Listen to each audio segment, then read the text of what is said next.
My name is Mamadi. This is the platform that is intended to place the issues before the people. Where have you been an active citizen? You are an active citizen, I must say. You will be in the know by now that we are starting a very sensitive, very important process in our political journey. We call it elections, and of course, this is the campaign time. Today, we are extremely privileged to have with us one of the forerunners in these elections for Montserrat County, Mr. Robert A. Solive, who is running for Senate, and he has accepted our invitation to talk about, give us the A to Z about Robert and of course his ideology and philosophy as we march towards the 16th of December. Good morning, Robert, and welcome to the True Breakfast Show. Mamadi, good morning. Good morning, Solo. Nice to see both of you all. Thank you all for having me. How do you feel this morning? Lively, right? I feel very good, but I'm always, it's a little heavier every morning in Liberia when you wake up and you still have the Ebola crisis. So that is something that I wake up with every day, still concerned about it. So my heartfelt sympathies continue out to the victim and especially their families. This week, James Gray. So my best of sympathies to his family, okay, all the people who are associated with him. So with that out of the way, we will always remember them, those who have not been here with us. And we'll also join you to express our sympathy. Always a participant on this network. Today is the one of the campaign. What's the first thing you did this morning? Brush my teeth. I know that's the usual first thing to do. Yeah, I got up this morning. I went to bed very relaxed last night. Mm-hmm. I was very calm. I was very focused. And I woke up this morning energized, starting with the text messages from all our supporters in Montserrat County. It's been overwhelming, mm-hmm, and very positive, and I look forward to the process. What do you anticipate all through these elections, the campaign? Well, I think it's going to be hard fought. I would like to focus on the issues, continue to focus on the issues, continue on to focus on who was able to deliver, focus on the capabilities, focus on the execution, and definitely focus on the commitment. It's a 9-year commitment, okay, Mamadi. It is not a commitment as a platform to spring, to do other things. With me, I'm very straightforward with the people. It's a 9-year commitment. I'm 54. I'm very happy to be 54. I may not look 54 to a lot of people, but I'm 54. And it's a 9-year commitment. I'm not going anywhere after 2 to 3 years to do other things. So that's important. I know. So in just a few words, what is your message to the people as we go about this campaign? Clear leadership. Deliverable, clear leadership. Leadership that is focused on the interests of the people, always. What is bothering them, to make their lives better, contributing to their lives. Nothing to do with personal interests or pecuniary gains. Mm-hmm. That is a very clear message that I think we've been very consistent on in all what we've done for the last 6-7 years. Why do you want to be senator? To deliver for the people. It's a simple delivery model. It's to look at them, what are their needs, what are the things that are bothering them, improving their lives. Every day you get up in the morning, you figure out what can I do today to make somebody else's life better. Focus on our youth. We need to be better educated to them. We need to give them the opportunity to have a much better future, and laying the groundwork and the framework and advocating strongly every day for them, because it's about them. Can you do that other than being a senator? I think you can try. It's a different platform of advocacy. I've been doing that, trying every day for 6 years.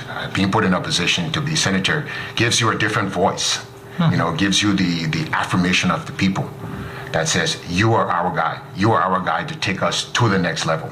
But it's not going to change. I've always done it. I will continue to do so. As a senator, it gives me a much broader platform to deliver. to deliver. You have any idea on the workings of the legislature? I have some idea with working on the legislature, not all the ideas. I know what is important, that I will have to be able to talk to all the other colleagues in the entire legislature, not only in the upper house, but also in the lower house. I will have to learn to reach across the aisle to create relationships that benefit all. I know there's this saying of, politics is about interest. Yeah, I've heard that. Yeah, you don't believe that?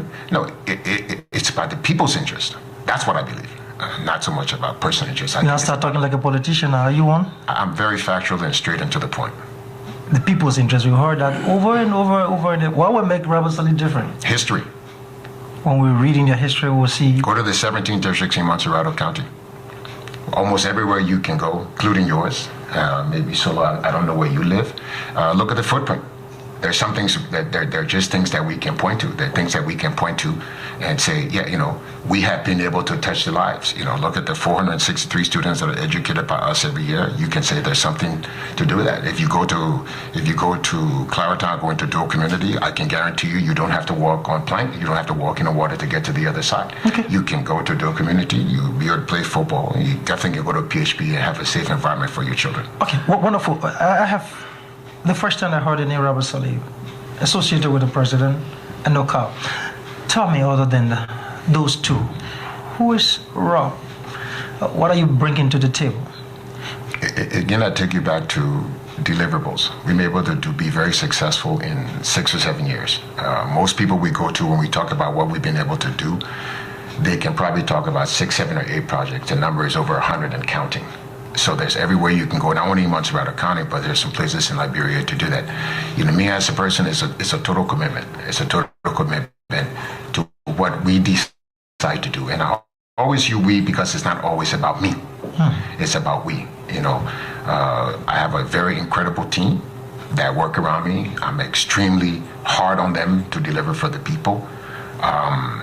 Me as a person, I've had a good life. There's been ups and downs because I'm a human being. Certain times, certain years have not been good to me, and other years have been good to me. Professionally, academic-wise? Yeah.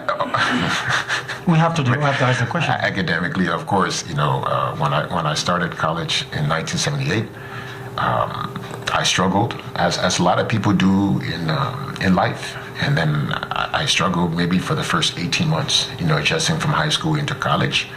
And then 1980 arrived. And that started to change my life. It was the Reagan Bush, and their campaign slogan at the time was "The time is now." And I actually looked at that. And I looked at Ronald Reagan as a president, birth date May 6, 1936, I think.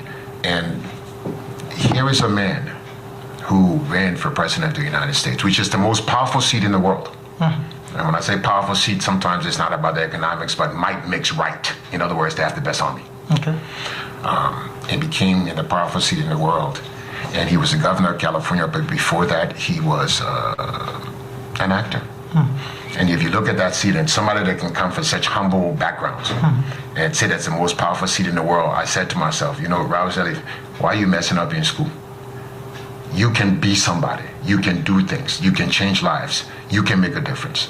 And from 1980, before I graduated in 1982, that was a huge turning point for me, to look at somebody who became the most powerful person in the world and had a background as being an actor. So that tells me every boy in the street can have a vision, can have a goal, can have ambition.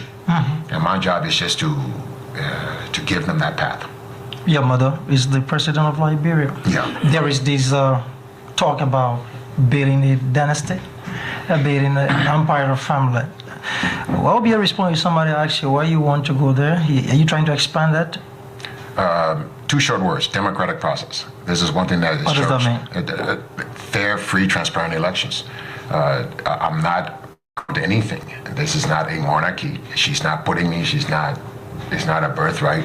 There are 664,000 voting population in Montserrado County, 1.6 million people in Montserrado that are going to go. In terms of the population, the voting population is going to go to the polls, and they're going to choose who they want The president plays no role in the campaign, never has, and more than likely my will and my independence as an independent candidate will so go. That is something that many persons would not want to believe, that the president has absolutely no role to play in this journey. Yeah, I'm glad you call it a journey, Mamadi. Thank you, because we don't look at it as a campaign. A campaign begins a relationship with people that will begin today, November 20th, and then it ends 24 hours before voting day on the 16th, and then the relationship is over. We look at it as a 9-year relationship. What we've done in the 7, add the 9 that we're going to hopefully serve with distinction. We're going to be very, very good at it. I know a lot of people have that. Is she happy about your participation in the process? Has she expressed any disagreement anyway? Talk to you about it? Not really. No, she doesn't really even ask that much about what we do. You know, she's in a good position, and people have mentioned before that she's president. Mm-hmm. She's not running to be senator. You know, I'm not running off her party or off her platform. Okay, then let's move on. Monserrato Kante, ordinarily, there is a fair assumption that this is the backyard of the Congress for Democratic Change. Mm-hmm. And of course, Josh Weah is a very popular man. Can you beat him? Absolutely, we can beat him. This contest, Mamadi, is not about popularity. They're not who can go to one neighborhood and go wave their hand. It's about issues. It's about delivery. It's about execution. It's about what have you done? What have you done? It is simply about what have you done and what can you do? And who's best to represent those dreams, those hopes, and those aspirations for the people of Monserrato County. It's not a popularity contest. Do we see that in you? Absolutely. But we have proven fact. We can go anywhere in 17 districts with the education programs and what we have done, our scholarship programs, what we have done, our infrastructure work, what we have done. Robert Sirleaf never has been and never really ran a popularity contest. Okay, so you are opting to enter the Senate, and are you satisfied with the current legislature? You're talking about the whole legislature? The workings of the current... I respect it. You know, I think there are a lot of hardworking people in the legislature that work very hard to deliver for their people. Mm-hmm. We have some creative ideas, Solo, to what we feel we can deliver more, better, quicker. So what do you think they've not done for which do you want to go and just buttress? I don't think it's fair to me. I don't think it's fair to me to look at the people in the legislature and say what they have done and haven't done. Our focus is on Monserrato County. Our focus is the people of Monserrato County. We don't think Monserrato County has had fair leadership. So let me tell you something. 17 districts.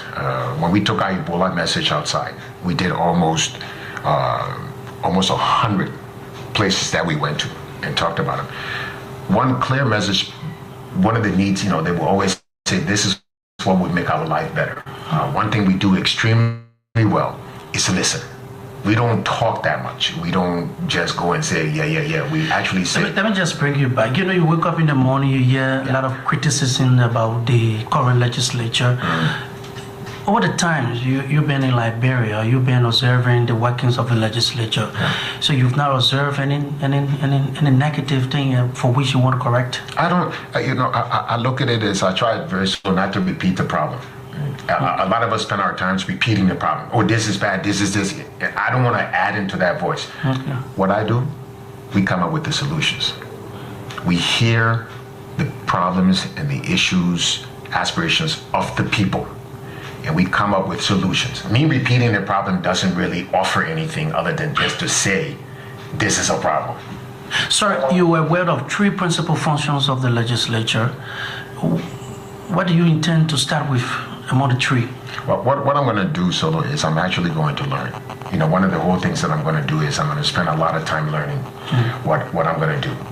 Principal function in terms of passing laws, passing bills, bringing things to the table that actually change people's lives, advocating for somebody, not advocating only locally, nationally, but advocating internationally to make a difference. That is important to me. That is absolutely going to be the focus, and I'm going to be very patient in doing it. I'm certainly not going to have a, walking in there, I know it all type of attitude. How does it feel running as an independent in the face of the fact that we have a party that you supported when your mother canvassed for president?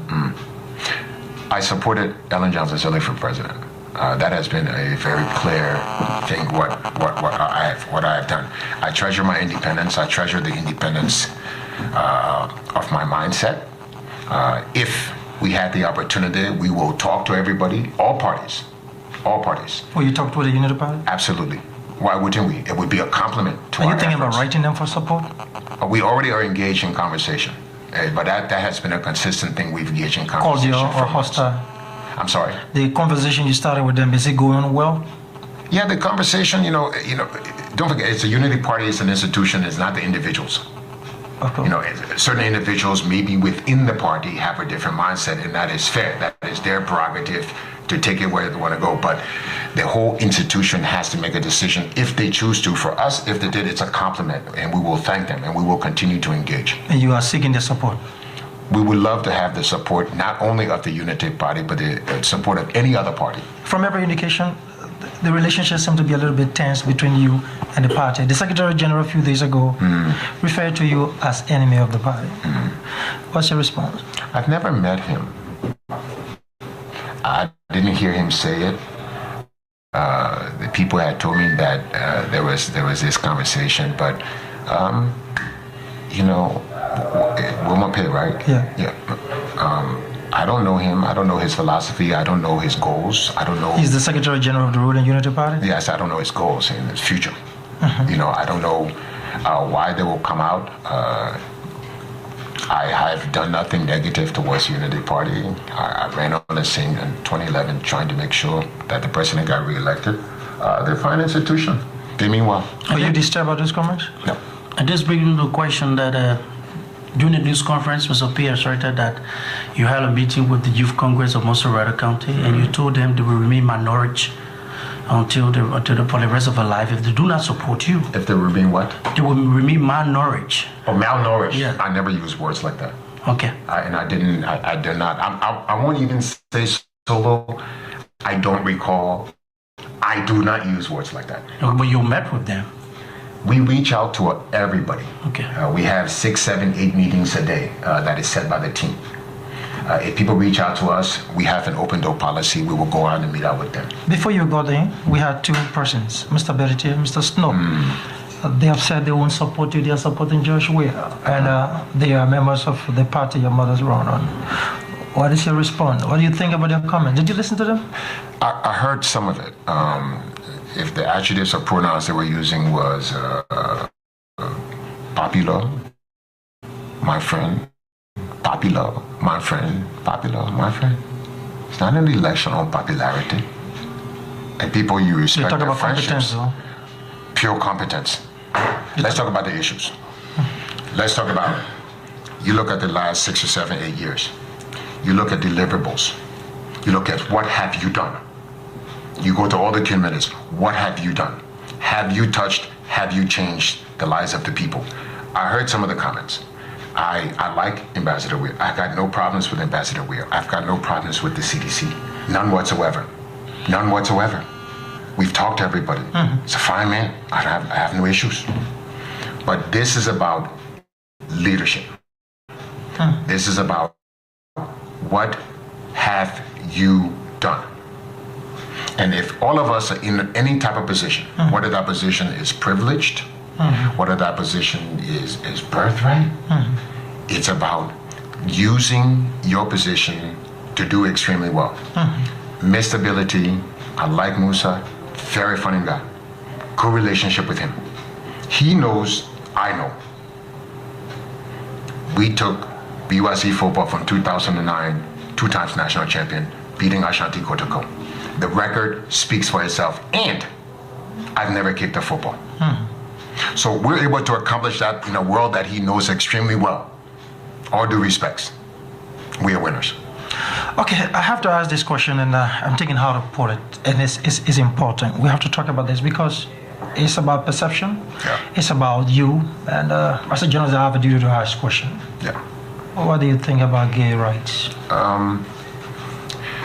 One, there's this constant rumor in Liberia about personal preferences and some of those things you look to me. It's a nefarious truth that people continue to do stand in my yard until I open some door. 2, in Montserrat County, in the Republic of Liberia, I do not know of any bill that has been presented to the legislature for passage as it concerns gay rights. 3, my job is to represent the dreams of the people of Montserrat County, their rights. What do they want? Not what I think or not what everybody else thinks or what people think personally about anybody else. That is incorrect. 4, I understand the laws of the Republic of Liberia as it concerns that lifestyle. I respect the laws of Liberia as it concerns that lifestyle. 5, dignity. Everybody in our society deserves dignity. From the wheelchair to the Don Bosco children, to people who decide to live that lifestyle, which may not be for me, so y'all can hear it. Are you a gay? Am I gay? Am I gay? No, Mama D. Mama D. Let's be straightforward. I've said I respect everybody's dignity and everybody's privacy. That I have to be very. I do not consider myself gay. If that's what you want to, I do not consider myself. And because the reason I have to ask, that's one of the things I think you've heard. Yeah. We've heard that. Like I said, it's a nefarious truth that people are doing. I wouldn't ask you. I wouldn't ask Solo that question, simply because that would be intruding on your private life, and then it doesn't serve to do anything. What does it serve? It doesn't really serve. It's like me going outside and say, do you smoke opium? Do you get high? Are you an alcoholic? For me, it doesn't serve anything. And what is interesting is I've heard all the comments about maybe some of what they consider the deficiencies. My ex-wife and my 2 children. You have 2 children? Yeah. Nobody's ever asked. 2 biological children, not adopted? You have children, Solo. No, can we... So let me okay. What I'm saying is, when you ask a parent, you know how many orphans in Liberia? Go to Banjo, there were 40 who stood in front of me. 40, holding signs that said, Robert Salif, thank you, please help us.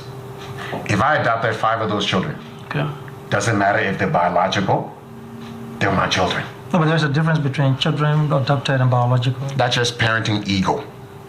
No, it can be established. If you want to be what I'm saying is, if you want to be a parent, especially in the society that we live in, we look at 11, now 10 candidates in the race. Everybody who comes here, you said, XYZ, do you have children? Yeah, I have 3. Do they get the question, are they biological? Oh, it's a question that you want to clarify. Yeah, whether they're biological or adopted. The 2 children you have, are they biological or adopted? They're adopted children. Okay, and they are in the stage? Yes, 25 and 24. How are they coming on? And what do they think about your running? They are highly protected, including also my ex-wife, about how we're going to protect my children and their lives. That is not something that I want them involved in. They have their own lives because they're older. They live their lives. One lives in Atlanta, one lives in Charlotte. What do you see as the biggest challenge in this campaign? Staying on the issues. You think we will do that? Are you prepared to stay? We are going to do that. We have never changed course from where we have come from. We've never attacked anybody. We don't take a negative stance against anybody.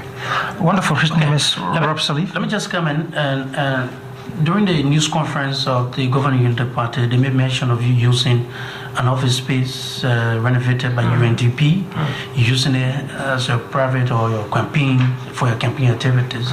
Can you please respond? Yeah, the building you're referring to was leased by us from the Small Arms. We re-renovated the building. Okay. Not the UNDP. No. We re-renovated the building. Okay. We brought in our thing. The campaign office is at Bluefield at PHP. Everybody knows that. You're welcome to go to PHP. That's where we hold all our political activities. The building we were in and leaving, by the way, is the building that we spent a lot of money renovating. We had to put in our own VSAT. It was fairly a structure. And the foundation does a lot of its work, but there's only 5 of us there. Okay. So how prepared are you for this campaign?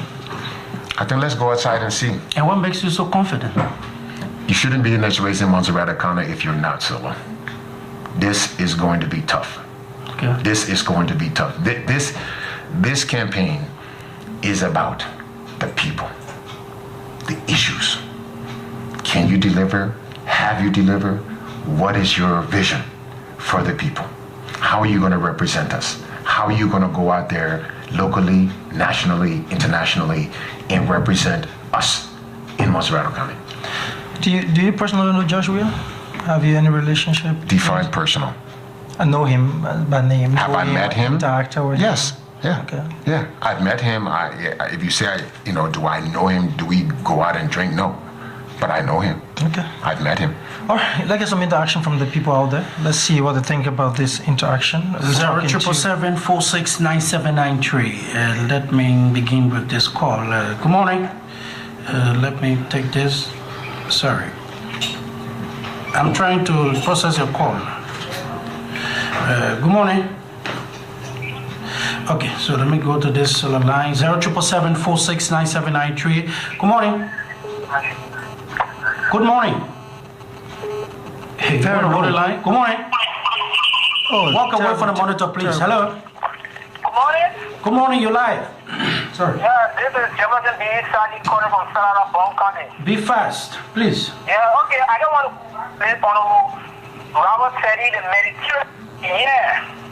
I've long been wishing to hear a voice on this radio, and it is my time. Mr. Robert Teddy, I am a blind man. I want you to come and help me.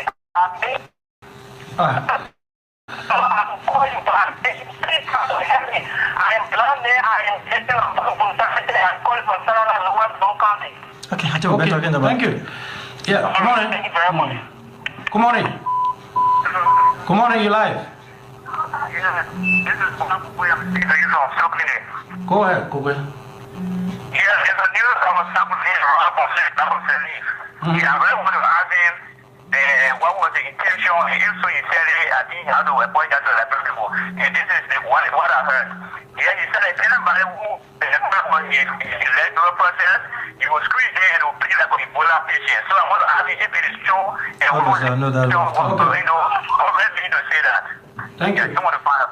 Thank you. No, Good morning. you will take down the questions. Then, Good morning, Mama D. Good morning, you live. Good morning to Raul Philip. Morning. Go ahead. Okay, I just want to ask him, when you make up the statement that is circulating in the press, first of all, please just read.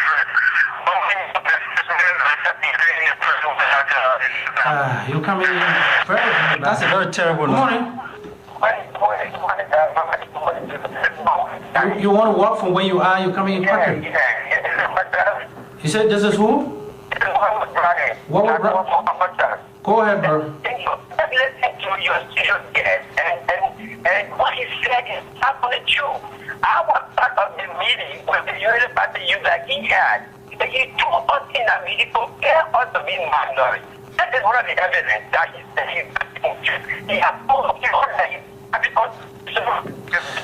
Oh my brother, I can't maintain you on the line because you're coming distorted. Okay, let me take three calls. We're talking to Ralph Sally, one of the forerunners for the seat of Senate for Montserrat County. Good morning. Good morning. This is Jasper White calling for the management borough of Kucha. The management borough? Yeah, the borough of Nikuta. Okay. I thought I it called was the secretary to extend my heartfelt thanks and appreciation to Comrade Rabon A. Salif for the level of what you have done. I can assure you, we, the young people of Nikuta, are giving our unfinished support in this process. And those who feel they own Nikuta will prove them wrong, but will deliver Nikuta to Rabon A. Salif in this election process. Thank you very much. Thank you. 077469794 is the number to call. Good morning. Good morning. Very low. So let me good morning because then I'll go back to. Good morning, Solomon. This is Maxwell Jeffrey and I call from Finsey. Okay, Master, go ahead. Good morning, Mr. Sadiq. I'd like to assure you one thing today. That come December 16th, victory is certain. There means a mammoth crowd, Mr. Sadiq. Oh, hello. I didn't got you. Good morning. Yeah, good morning. Yeah. Yeah, good morning, Solomon. Good morning, Mama D. My name is Steve Altoy and I'm calling from District number 11. I'm overwhelmingly happy this morning to have in studio one of the funniest son of the soil, Mr. Baba Isali, somebody who has come to speak tangibles to the Liberian people, and somebody who has impacted the life of the Liberian people, not just to speak rhetoric. So this morning I'm happy and delighted me and my father entire Liberian to listen to this horrible man, and we hope to soon inaugurate in the house of Senate. Thank you very much. Thank you. Good morning. Good morning. Good morning, Dr. Lowe. He's very low. Normally, I'm just making a request. The dynamic of this whole election.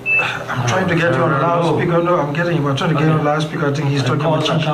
Yeah, everybody. Very, very long time I've not. Go ahead. Good morning. Okay, he was talking about changing the dynamics. Let's see how that goes. Good morning. Good morning. Good morning, Mamadi. Good morning. Go ahead. Go away from the radio. I'm always away from the radio. Good morning, Mamadi. Good morning to your studio guest. My name is Shaka Sherry, and I call you from Central Monrovia. Mamadi, I'm concerned to know all of the project people bullshit that Mr. Ross is carrying around. I want to know whether he used personal money to pay all this project, or whether it was the social development of the woman. And my next question has to do with this. Okay, Shaka, you call the money that I will not pay you, huh? Mamadi, you want to put me on now? No, so you are telling me that I will deny you because you see. Yeah, you know, you just call the money and say, okay, you will talk where the money is who is funding it. We'll talk about that. 0774697. You are asking straight question where the money is coming from. Good morning. Hello, good morning. Yeah, good morning. Good morning. This is Kenneth Noah. I'm calling from Ghana. Yeah, go ahead, no. Yeah. Good morning, Honorable Salif, in studio.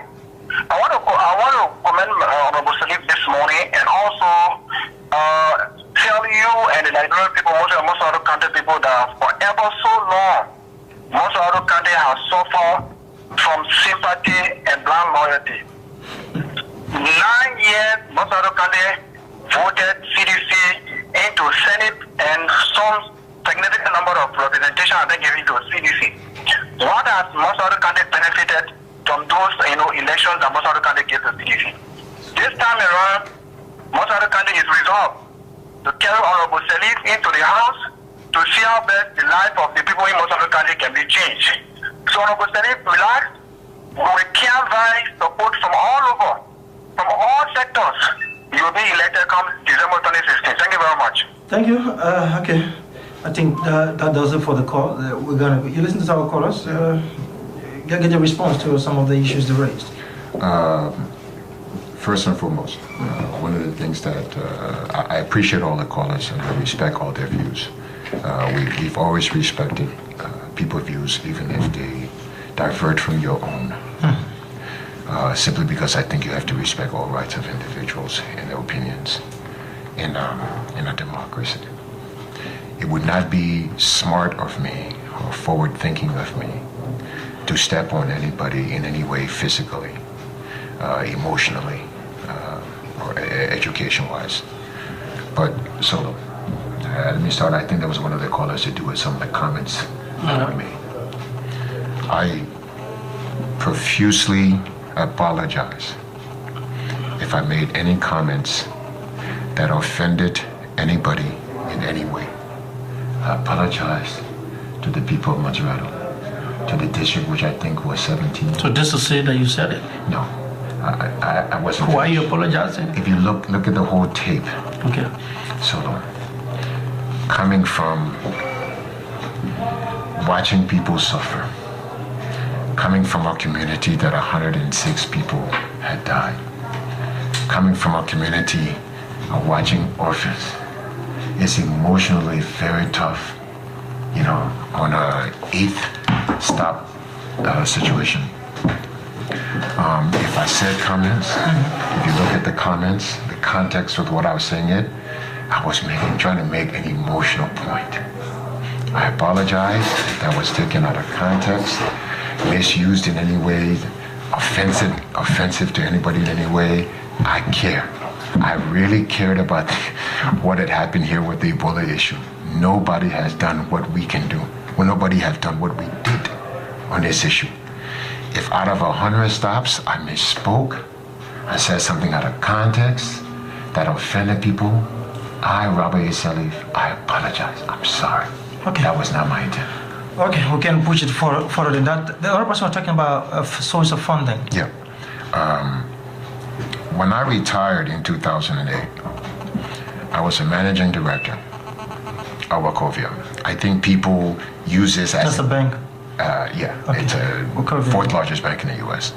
I was an MD, a managing director. Mamadi at the time on Wall Street, there are only 15 black people who made that title. It is the biggest, it's the holy jewel of being at that title. Everybody can go on the internet and research that fact. I've seen some of the things that people say, I was telling you can go in and research what is the average compensation, not salary, compensation for a managing director. I ran a business, it was a $600 million business. I've heard it, that I have 2.5 million. The math doesn't work. I can't have 2.5, 2.6 something billion when the Liberian budget is only 550 million.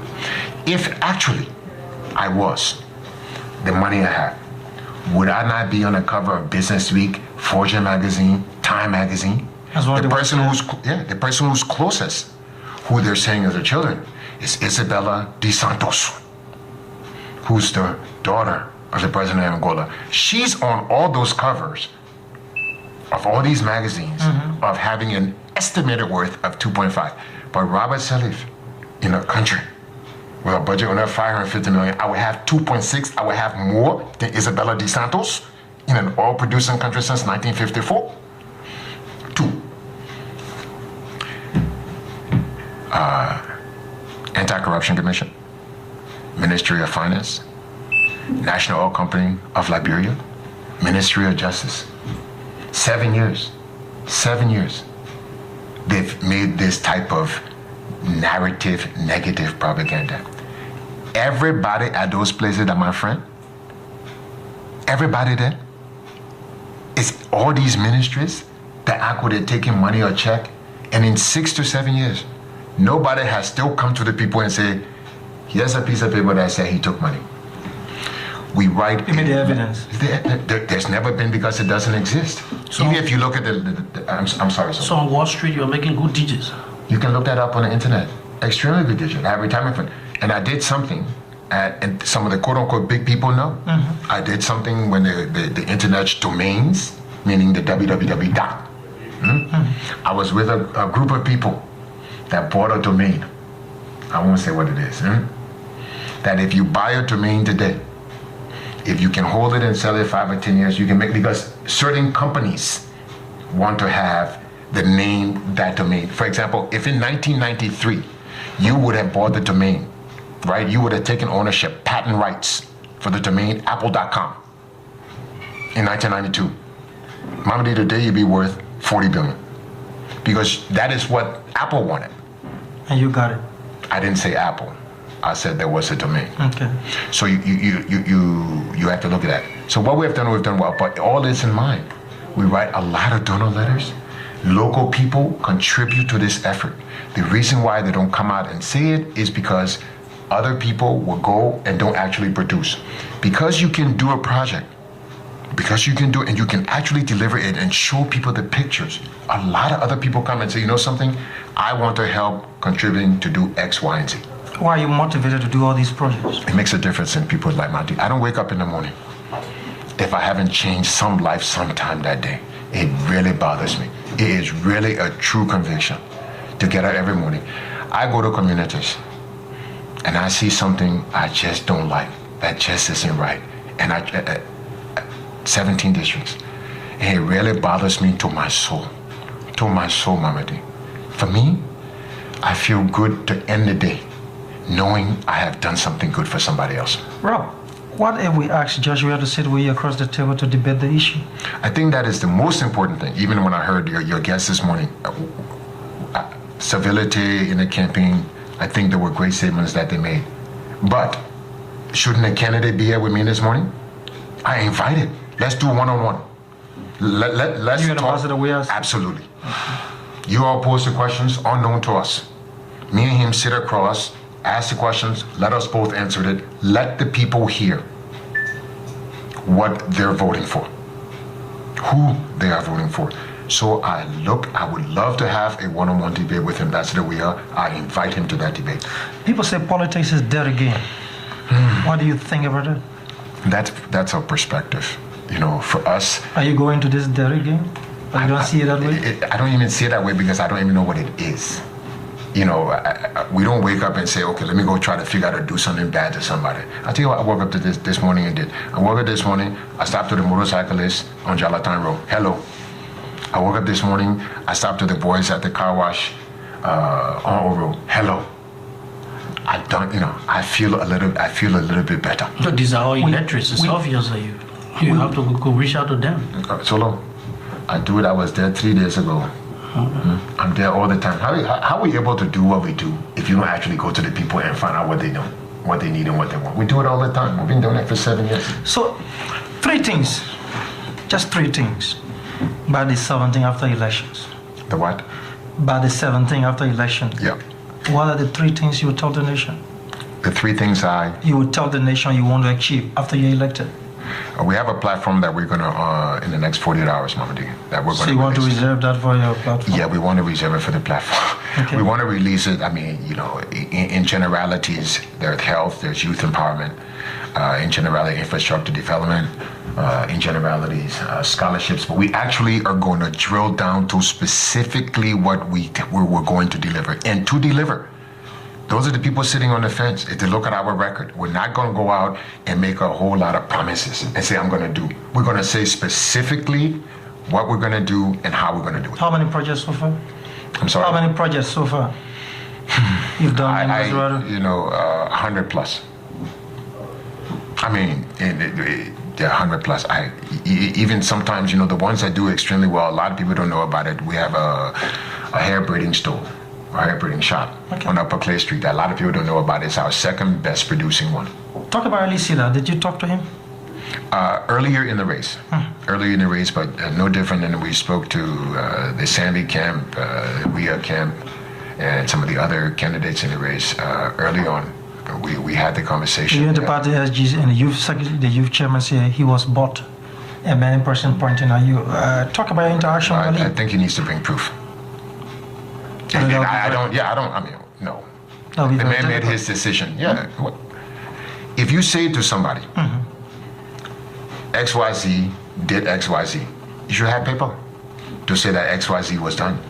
We engaged with everybody, but the conversations were never to do. I mean, don't forget, in the beginning of this process, a lot of people said, I have bought out every candidate. Today is the beginning of the campaign. Guess what?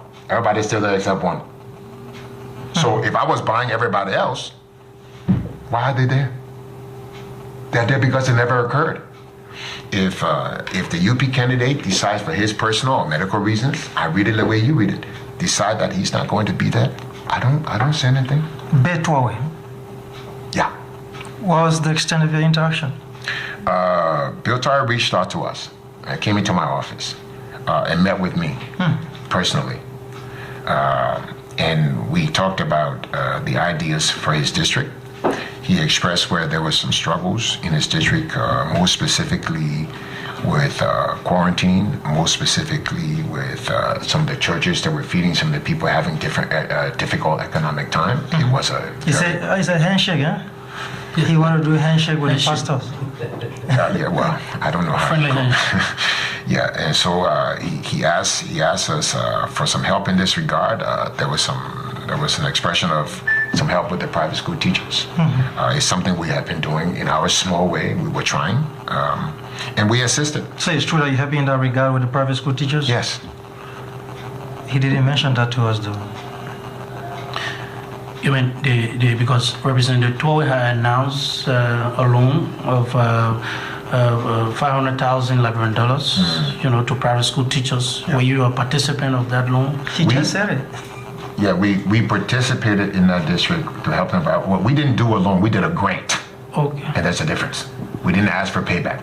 We just actually gave them the money as how much was an extension. I don't want to be. I don't know exactly the amount because a lot of it fluctuated. What do you make of the support, the declaration of support by 14 of the 17 candidates representative of Moswara County? Last time I checked, I'm running against 10. I'm not running against the other 14. What do you mean? I'm running against other people. Do you see your if we- support as something that we're dent your support in any way? How so? I'm asking. No. I'm not running against the people supported one person. I'm not running against all 14. I'm running against one, the one that I've invited. Let's talk about the issues. Let's weigh our record against the one that they have decided. As a matter of fact, let's weigh our record against all 14 combined. If you actually want to do facts, but I'm not running against them. I don't see the name on the ballot. I'm not running against them. And to my math, if I'm correct, 9 out of the 14 come from one party. So I'm not that impressed. Okay, finally, I have to put this to you. When you go out and people get placard, Yeah. insulting words, Yeah. to some extent to even the president, as a son of a president, what's your reaction? I'm a human being, Mama D. Sometimes you react. You just get your feelings hurt and you just go on. You get used to it. It's the same thing if I go outside and I sit to have with some friends or go see some football players and set at a drink shop. 200 people just come and look at me. You get used to it. But as a human being, This is a hard thing to get used to. you work at it every day. You get up and you just get on. You just do it. Do you think that's an indication that that's a fair representation of the people feel, those carrying the I flag? think I'm much more of a curiosity because they've never seen a president's son come. And we ask that question in all of our presentations. When they first see me, they say, "Oh, all the things that people say, well, the men are not true." Then, a few days ago, a woman said, "But you come on. You just a come on." I said, "Well, how else should I look?" She said, "You're a really come on. You're a really come on person." So I just think it's perception. People have a view of what quote unquote a president's son, and I've shattered that view. I'm just a normal person. We tell them all the time. I put my trousers on the same way everybody put their trousers on one leg at a time. You do the ordinary things. Yeah, I don't stand up on the bed and jump inside both at the same time. Mr. Sully, we're about to leave you. Thank you. Have you achieved anything in this interview? Clarity, perception, reality. Are you listening to the perception war, the propaganda? No. I think it's really, really tough against you. It's very tough against me, but that should tell people something. Tell me that. Not all they got. What's your biggest strength? Commitment, integrity, execution. What do you like about your opponent, Judge Ria? What do I like? He's a fine man. I have no issues with the ambassador, no whatsoever. And when I've met, I've told him that to his face, and all his people know that. We have a lot of people who represent his party, who engage with us, and I've always had the same thing. If Ambition to become president? No, absolutely no. Out And of you the are question. on tip. Absolutely no. Out of the question. When you become senator, your ambition will not be alone to become a president? No. That's some of the fear some people have, though. Unwarranted Unwarranted. fears. And I'm talking to a technician or a politician. You're talking to a human being. That can be a politician. That can be just an honest, common individual. Straightforward. Why should I Do you believe? know that life? You shouldn't. No, I should. No, if you want to. But to say why, you ask me a question, why should I believe you? I say you probably shouldn't. You will believe what you want to believe. People get up in the morning and they believe what they want to believe. All I can do is go out and do the work for the people. That's all I can do. When you listen to the radio in the morning, I don't. at least once in a while. Once in a while. Okay. I The made, once that, in a- I made that mistake at night. Okay. When you listen to the radio in the morning and you hear some of the comments from the people, what comes to your mind? What do you see in the voice of the people when they vent out their frustration, their anger? I need to go to where that person is. Have you attempted doing that? Yes. Not individually, but collectively. Community-based. So if somebody's calling from Barnesville or somebody and they're saying all this negative thing, I say to myself, Robert, you haven't done a good job in that area. You got to go work harder. If they have this perception of you, and the hundreds and hundreds of people that we've met, we have not done a good job of the perception of managing, the narrative people go out there and say. And then when they've met me, and that actually now is becoming one of our greatest advantages. Me being here is a great advantage that people have heard me talk. They've never seen me before. They've never seen how I talk. They've never heard my approaches. They never heard my answers. It's my fault. It's not the people's fault. It's mine. Was it a strategy to keep you out of the media for this long? It wasn't, no, it wasn't a strategy. It was just my comfort level. Comfort level, is it? Yeah, it was just as an individual. Okay. You know, to me, if you want to do work, you don't need to go brag about it almost every day. Just do it. People say you're media shy. People say you are media shy. So I got mouth. The campaign has started, you will see. I can talk. And we'll hear plenty. You will hear all kinds of things. I can talk. I got You sharp prepare for tongue. that? Huh? You know they say like, bro, I got sharp mouth. You know it. Solo would know it. They would know it. That to me is something to fear. That all of a sudden you've awakened me. And I would talk. Not negative, but positive. I would talk about hopes. I would talk about dreams. You want to I talk would about Darius Dillon and your relationship with him? He's one of the person on Facebook. You know that my little small brother, man, leader, man. I'm a leader, man. Yeah, but I don't spend 14 hours of my day on the social network. How you would be doing work for people you just on the internet? It's easy to sit on the internet and just type. Go He outside. used to be your friend, though. Go out. He still is my friend.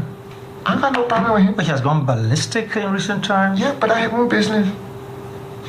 What you Why think would of- do? Huh? Why would do? See your friend going away that way. But I have business. You know, we all go on some path, you know, and in life. You know, life is a journey, right? It's a young man. And you are on a journey. Yes, I am. Very specific one. Be Montserrat County. So And we will be there. You regret parting company with him? They said it's still I friends. never parted compliments with him. And when you say parting company, Darius Dillon is a very funny person. Y'all been with him, right? He laughs a lot. What does that mean? He's funny. You ready to talk now? No, you know, when you sit down with him, we can enjoy each other company. I mean, he's supporting somebody That's not a else. compliment, though, that he's a funny man. It's not a backhanded compliment, Mama D. I know how to make a backhanded compliment. This is not a backhanded compliment. He's So a he makes- funny he makes guy. people laugh. He's humorous, yes. That what you like him for? That's one of his redeeming qualities. Really? Darius is you said with Darius, he makes you laugh a lot. You know, he's a very funny guy. No, to be frank, that's true. He's humorous. He is humorous. But not in the negative sense, though. Not at all. So whenever you want to laugh, you call him around. For what? So that you can laugh. Then I can listen to the radio in the morning. Robert, you ready to give me laugh? So that was a funny man. Darius is a very humorous guy. I enjoy his company. I know you can go on the internet, but I always say to people, you're spending 14 hours a day running websites. You ain't doing nothing else. Then then you should go be a website designer. No, he putting things on Facebook. He's sharing his views. I must see- go on Facebook. Though. Yeah, but I don't do it. I'm in the communities. I'm working for the people standing outside your studio. If I sat down there for 10, 12, 14 hours a day just writing comments, huh? Yeah. That deliverable? What is that? That's just somebody you get laughed at and they say, oh, I'm this, I run a website, I'm a chief. I'm swaying public opinion. Public opinion? Let me tell you what public opinion is. Go to Doe Community, go to West Point, go to New Guta, go to Tony, go to Nizo, go to Mamastan. That is public opinion. Not on the radio typing, ASDF, JKL, semicolon. By the way, Mama D, that's how you start to practice how to type on a laptop. In case you didn't know, instead you do the two-finger stuff. 2 fingers, yeah, that one man can do solo. Okay, solo that He do two-finger two stuff. finger So uses. I will send you the typing thing. I was saying, do you have any philosophy? Any wise saying, any quotation that motivates you, that keep you going? Or any person, for me, I'm a follower of Plato and his words. I'm not as in your view, maybe as academic. I feel, what have you done lately to touch and change the lives of our people? And for me, the road to success is always under construction. You never get there, Mamadi. For me, I probably will never get there. Because every time I do something, I think about the next one or how to do that next one better. Let's talk about religion, the church. Yeah. Yeah, I remember, A specific church, no. I have to do a better job at that. but you do go to church sometimes. Yes, sometimes I do. And it won't be fair for me to say, which one of the denominations, because it doesn't, I don't want people to say, I go to this, I go to Catholic church, or I don't go Pentecostal, I go Baptist, and oh, you like that one better now. Yeah, I see your hair will get gray more than day because you're not easy. How the campaign going on? Oh, Obama hair more great than mine.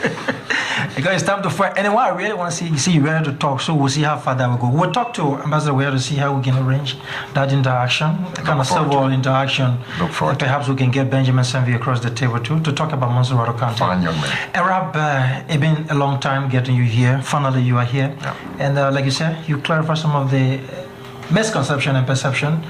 We hope that we achieve the objective to get you to talk to the people. The campaign is on. We wish you and every other person the best, and may the Almighty God bless our country. And your promise to run a clean campaign, we hold you by your words. We will. And I will look up to the future. Before I leave you, final word. All respect to the people of Montserrat County, all the districts. Thank you all. Thank you all for letting me come into your lives and making a difference. Thank you all. My mothers, my fathers, my brothers, my sisters, big one, short one, tall one. Thank you all for letting us change your life. Wonderful. Thank you, Rob Sully, for coming. Inshallah, we're going to be here tomorrow morning to drive you through. I have been Mama D. The campaign is on. Please let us run a very clean one. In this country. The ELWA land issue, I resolve it. The Hayward Mission and the American Cooperative School, I resolve it. The old road land now where they build a market, I handle it. The conflict in Lofa between the Muslims and the Christian community there, the Lamas, I resolve. I can list, but it was not my role to go and list all of these things. Besides that, I've done a lot of things here. Things that I did. The ferries they're making noise about, the ferries been here ever since, 6 ferries. If the people are crossing between Bong and Bapulo now, it's because of me. I didn't know they had to walk all the way across the Yar River in Nimba, the 2 ferries in the yard. Peace Island, you go there, they have water there. I took the water there. The clinic. I can tell you so many things that I've done personally because of the love of this country. But a vice president is a vice president. We do this. The president will be the first person to tell you that even the conflict at the Supreme Court between Krista and the Supreme Court bench was resolved right in my little office at my house. Am I supposed to go on the radio to broadcast all those things? One day you'll read it in my memoir. There's nobody coming to Liberia here who will have the records experience, who will have the passion and the knowledge to lead this country. Other than Joseph Other than Nwangwa. Joseph Nwangwa, at this time. At this time, let's look at the Liberia economy. Since you people left the office 12 years ago, since you people left the office almost 4 years ago, the economy in Liberia has turned downwards. It's been dissipated to the level that nobody knows whether we'll ever recover. That is the bread and butter issue in Liberia. That's what everybody focuses on. What would be your economic plan, revitalizing the Liberian economy? George Weah said in one of his speeches, and I want to bring that close to your door because he said the alternative in revamping the Liberian economy is found in our way to the agricultural sector of our country. What would be your plan of that? And I will shortcut that to say ARTS. What that means? Agriculture, roads, tourism, then sanitation. These are our key problems right now. Agriculture is what will rebuild this country, but you have to have roads to do that. So when I say road number 1, road number 2, you're not going to have prices reduced when there are no roads. The prices are based on cost of transport. Even education is not going to improve. You send someone out to go to Lofa to go supervise school, they will just get around somewhere and come back and tell you because they can't get there. The economy, you're talking about economy. How are you going to encourage investors to come into a society that is so corrupt, that people care not? By the way, I've said it, and I'm not ashamed to say it, that we don't have a government. We still have a party. Because when you win election, you form a government, inclusive government. The country is for everybody. I have told the people, the country is not for youth, it's not for party, it is for everybody. But the party won the elections. Yeah, but the party won the election and supposed to become a government. And in a government, I said, it's like you're talking about a high school. A high school, 10th grade to 12. They say they want to shut down the high school. The seniors say, no, we have to graduate. But isn't that important to the 10th graders that they have to go to the 11th grade? Isn't that important that 11th graders have to go to the 12th grade? Children unborn, are they considered part of this economy? The people that are living now, are they living? In Liberia, so far, we're just existing now. We're not living. The country is going down. And I know it will need to go down because who are the investors since this government took over? Where's the new investment that have come to this country? The one that we had here has closed down. Some of them go to Sam Darby. They changed hands. But that was not the original company. TMAS, we're talking about an economy that was vibrant, an economy that picked up, that was running. It was not without flaws, but it had a plan, a program. And that's what the Unity Party represented. We encourage investment. We gave incentive. We didn't go around the investors to go and take from them. We encouraged them. How Sam Darby came to this country? We made extra effort. We even had to turn to Florence Chinaway to go to Malaysia to encourage the former Minister of Energy when they were deciding to go to Cameroon instead of here. GVL, I went to Indonesia when they had problem as to even how to get, during the Ebola, how to get their fruits processed. I went to the chairman, you can ask Elvis Morris. I went to the chairman and said, look, they said they wanted to castrate the oil pumps, I mean to delay. I told them, buy a mini mill, install that while you wait for the bigger mill. I went to Grand Crew to install that, to dedicate that. You have to have the ideas. This thing is not a sporting thing. It's a matter of knowing the problem, then you find a solution. This economy can bounce back with the right person, the right attitude, country first, not enriching yourself. I'm criticized for being in my house for 42 years. I'm comfortable there. Everybody who's building a house, I'm still comfortable there. Leadership is not about yourself. It's a stewardship to make opportunities for younger people that are coming, opportunity for the elderly, opportunity for everybody. When you were in the private sector, when you became Minister of Agriculture and the Managing Director of the LPRC, that was not LPRC, the LPMC, that one had a close look at Joseph Newman Barker. Since then, the LPRC, the Agricultural Cooperative Development Bank, those strong institutions that provided are all dead and seem not to have the nerve to resurrect. What would you do differently? Because you were there in 12 years. We never rehabilitated the Agricultural Cooperative Development Bank. We never we never reformed the LCADP. We never reformed BCADP. All of those cooperative went into ruin under your watch. Yeah, what did happen? No, they didn't go to ruin on our watch. There were no LCADP, no BCADP, no NCRDP when we came to power. Well, we couldn't revitalize them. Well, that was a political decision. Was it made by you or by the president herself? What? Was that decision made to do away with them for now? It's a policy matter.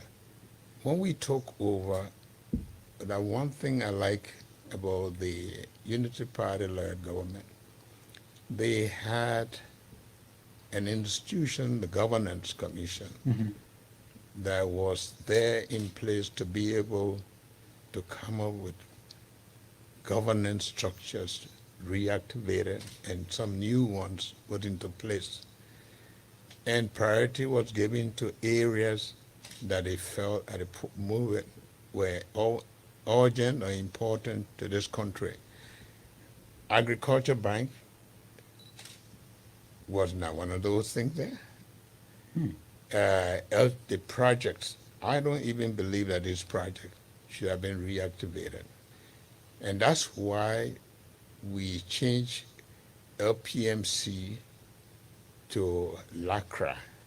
The reason for that was that, in fact, I was the one who showed a record that LPMC was almost destroyed. There was no LPMC function because LPMC, when Aletha Johnson took over, that was brought down to pieces because by the time Hansen and all the people got there, they had gone into pre-finances. LPMC was viable from year one. They are gone to taking money, especially when Doe changed to coins. Everybody was looking for LPMC foreign exchange, and so they were committing money to LPMC. They started doing direct buying instead of buying through cooperatives, and money was going into the wrong hands, and they brought that entity down. So When the World Bank came to reactivate it, they asked me, I was almost like the one to restructure it, to make a LACRA, empower cooperatives, work with cooperatives. LPMC will become like an arbitration entity. They will be doing representation. They will buy the supply equipment so that the cooperatives are strengthened to be. That's how we work. If you saw LPMC bringing produce to Monrovia, it was because they serve as agents. We bought produce farm gate from them. Then they, in turn, got commission for being our agent. Then we reimbursed their transportation to get the produce to Monrovia. You strengthen those entities through them. You can strengthen economies within the rural community and make the people a part of the economy. Those are not functioning. Everything that was put in place, even like the research carry, what became autonomous. They overloaded them. They thought it was a partisan entity.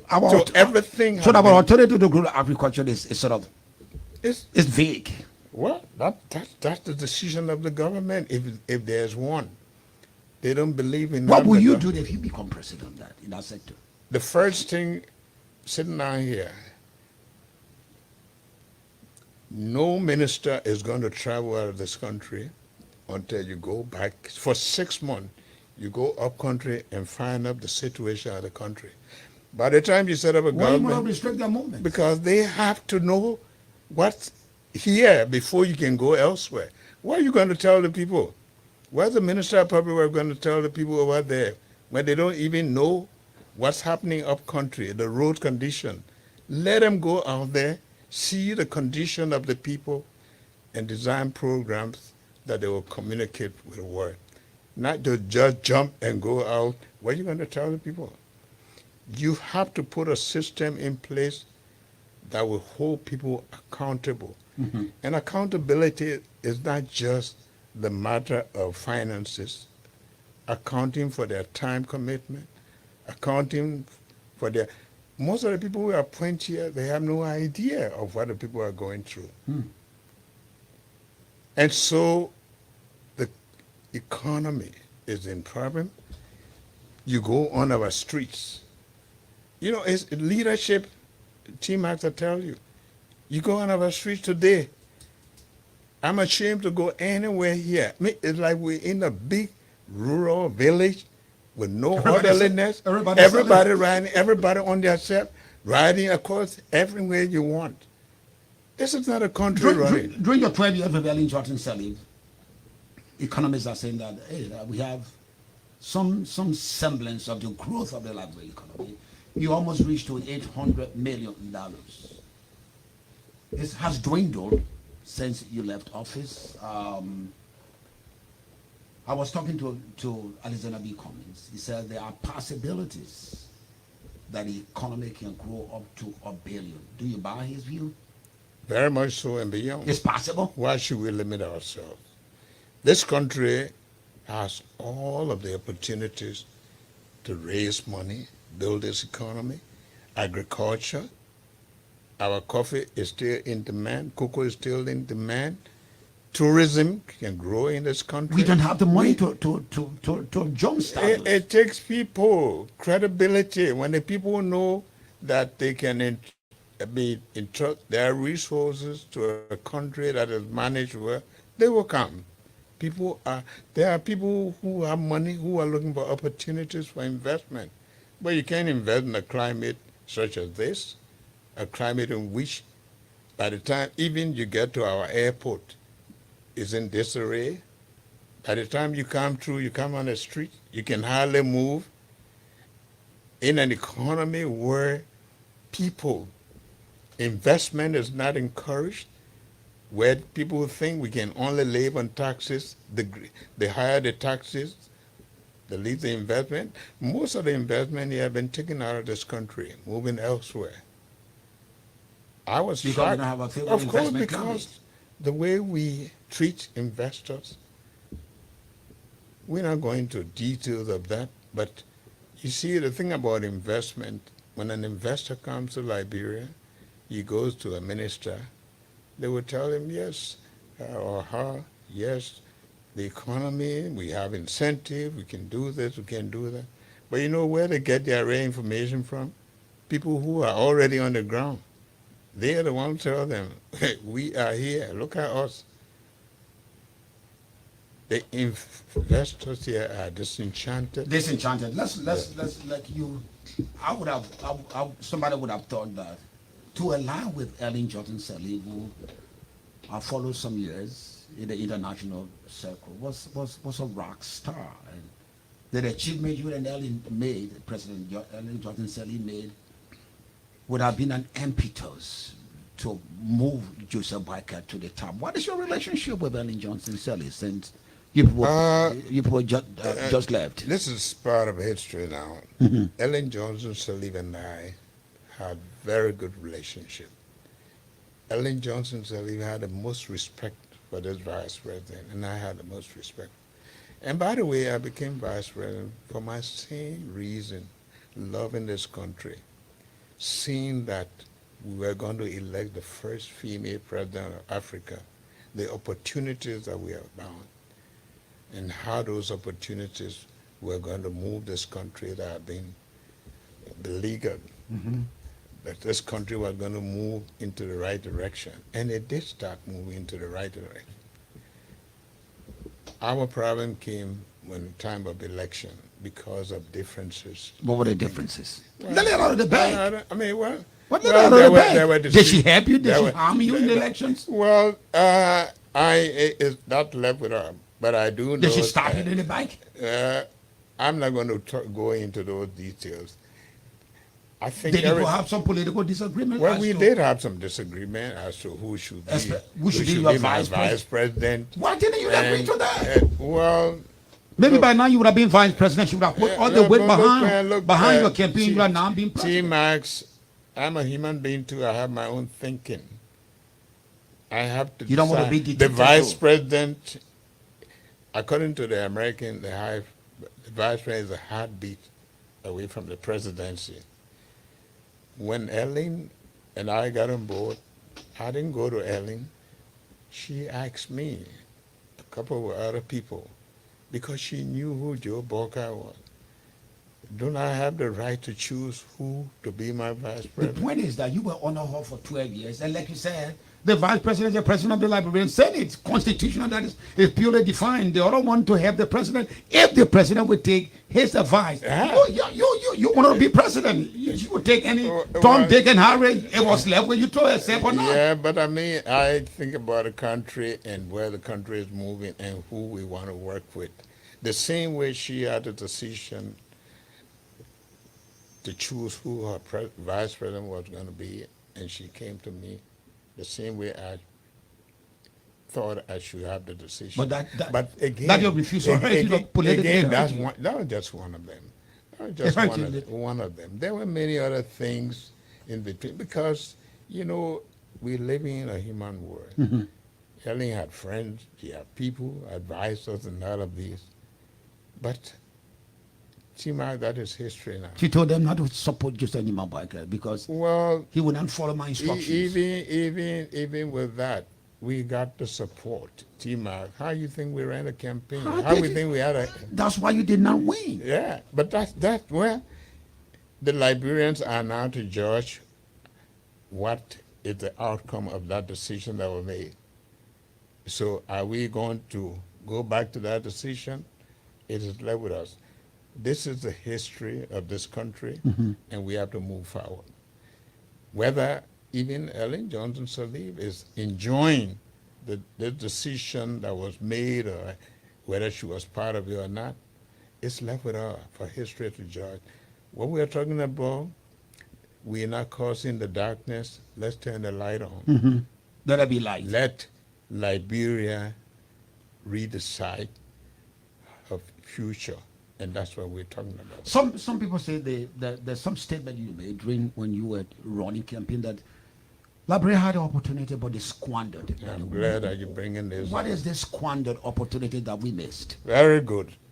I just told you that one of the reasons I teamed up with Ellen was the opportunities that I saw. And believe you me, Ellen Johnson Sirleaf was at the time darling of the world. A lot of goodwill came to this country, and a lot more.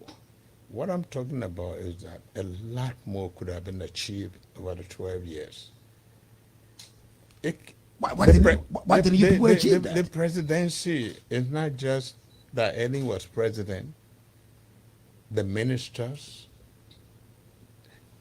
every time we went to cabinet meeting, at the end of it, Ellen would ask me, Joe, what do you think about it? My answer had always been the same: implementation. We did not implement well. Why you didn't? We were not. Because you had. So was it running a one-man show You have ministers here who were more concerned about their future, what they will become, than seen running a government.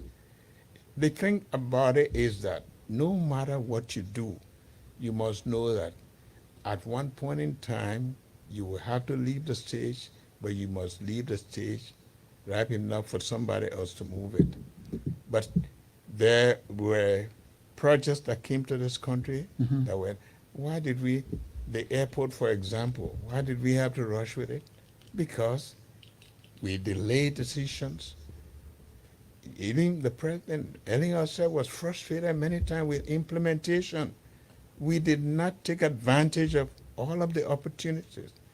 For me, sitting down here, when Nancy Pelosi came to this country and said, Ellen, you led the world, we'll light Liberia.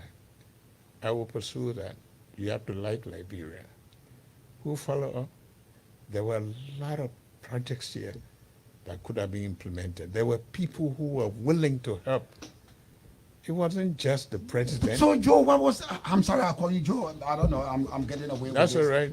So, Joe, what was this thing that was lacking? Was it interference What was in lacking? family circles? What was Which lacking? one? We're not talking about my becoming president now. I'm talking about opportunities that we didn't make use of. Why we didn't make use of that? Well, you're talking about the human factor. You see, once you bring a team in, people thought that going to cabinet meeting, doing PowerPoint don't build Presentation. country. You're talking about getting up and implementing. The president, yes, had a goodwill, but the minister too were committed. And you were so, and you people were so weak to discipline the minister that week. Well, I mean, you know, I don't have power to discipline ministers. You could have resigned, though. If things were not going the way I thought they would go, I would resign. I would quit. That's what people would say. Quitting, does it help you? It's a process. If it doesn't work, you're guilty by the association. So because you quit, so people can say, oh yeah, you quit. So what? I remain there to be part of a process to do what I could do. Tim Marks, even as vice president, you saw before the mansion 26 BMWs and 2 Alfa Romeo. I brought them. You saw fire truck. I brought them. Not even with the president's knowledge. How did you get them done? How did you get you them didn't know that. We turned them over to the police. What happened to them? They bossed them up. Not even boss them up. Sometimes they took them for their private use. So if you had to, if we had to catalog and analyze the 12 years in Ellen Johnson Sirleaf, you and Ellen Johnson Sirleaf doing, was it a plus? Was it a gain, or was it a serious loss to Liberian people? It was a gain, and it was also a lost opportunity, because most of these ministers that came here, some of them came from away. They were not even in Liberia. Some of them came to be able to pay on their mortgages back in the state. We have to make sure under our administration that we'll get people who will think Liberia, love Liberia, and build this country. Did you succeed? Did you succeed in that frame of mind, or did you? If I succeeded? The totality of your government, did you people succeed? Well, we succeeded in many, many ways. But I'm telling you that we could have done much more. Much more. That's what I'm telling you. That's why you term it as squandering. We squander opportunities that were available to us. It's a serious allegation, a serious crime. Well, it is. But I have to speak my mind. What I believe in, T-Max. And so that I will leave it believing in what I believe in, and I'm seeing that the possibilities in Liberia are immense. But with the right people, the right attitude, they're not going to happen. They're not going to happen. Let's take our second break. I think we might do some lot of adjustment here, because I can't let this guy go without asking all the questions I have been playing for. So we might go beyond our time. So let's take our break and be right back. Hello, my love. How is work today? I called to check on you. Hope your boss is not giving you too much work to do. My darling Mary Lou, since when you started being so concerned about my day's work? Since I heard that you get nonsense some cash straight from your bank account to your phone. And then transfer money to you, I guess? No excuse for me again, I will do just that, dear. Don't want any palaver with you. Oh, don't spoil money. I only want you to spoil me ratty. Yes, my love, and you deserve it. Now you can access your money more easily with Orange Money Bank to Wallet. Transfer your money from your UBA account to your Orange Money wallet and vice versa. Dial *144# and follow instructions. It's secure, fast, and reliable. Brings you closer to what matters. Orange. Here we go. I am done transferring money from my account to my phone, and I didn't forget to purchase some data for both of us. Eva, how did you manage to finish the process so fast? Ma, I'm using the new app there. With just one tap, I see all I want to do, making transaction quick and easy for me. You mean easy? And I only have to download the app? Yes, so ma. And by the way, the item you took are on me, Marco. I am paying using the same app. My transaction on the screen right in front of me. No need to go through a long, tedious process to transact. Now with one single tap, you find all options to complete your transactions. Download the Orange Money app from Play Store and the iPhone App Store and start enjoying. Easy like 1, 2, 3. Brings you closer.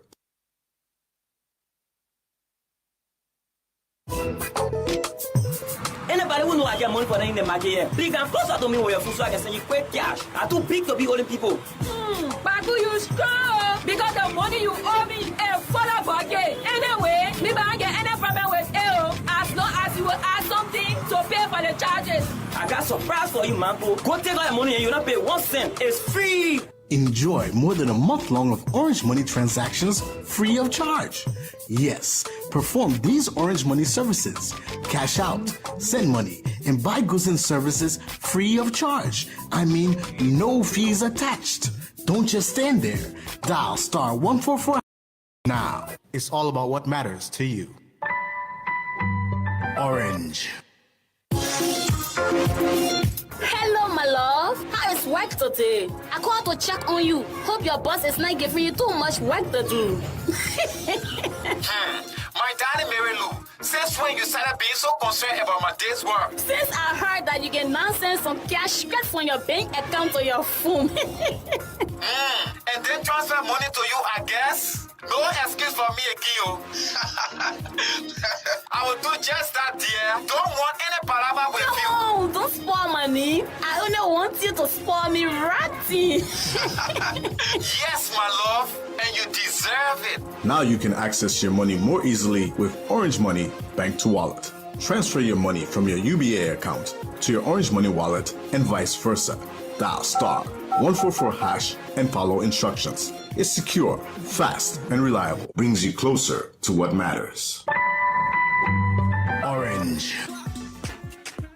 Hello, your number one 100% Liberian-owned professional garage and auto parts dealer, Uptown Garage, is still around and going stronger and getting better.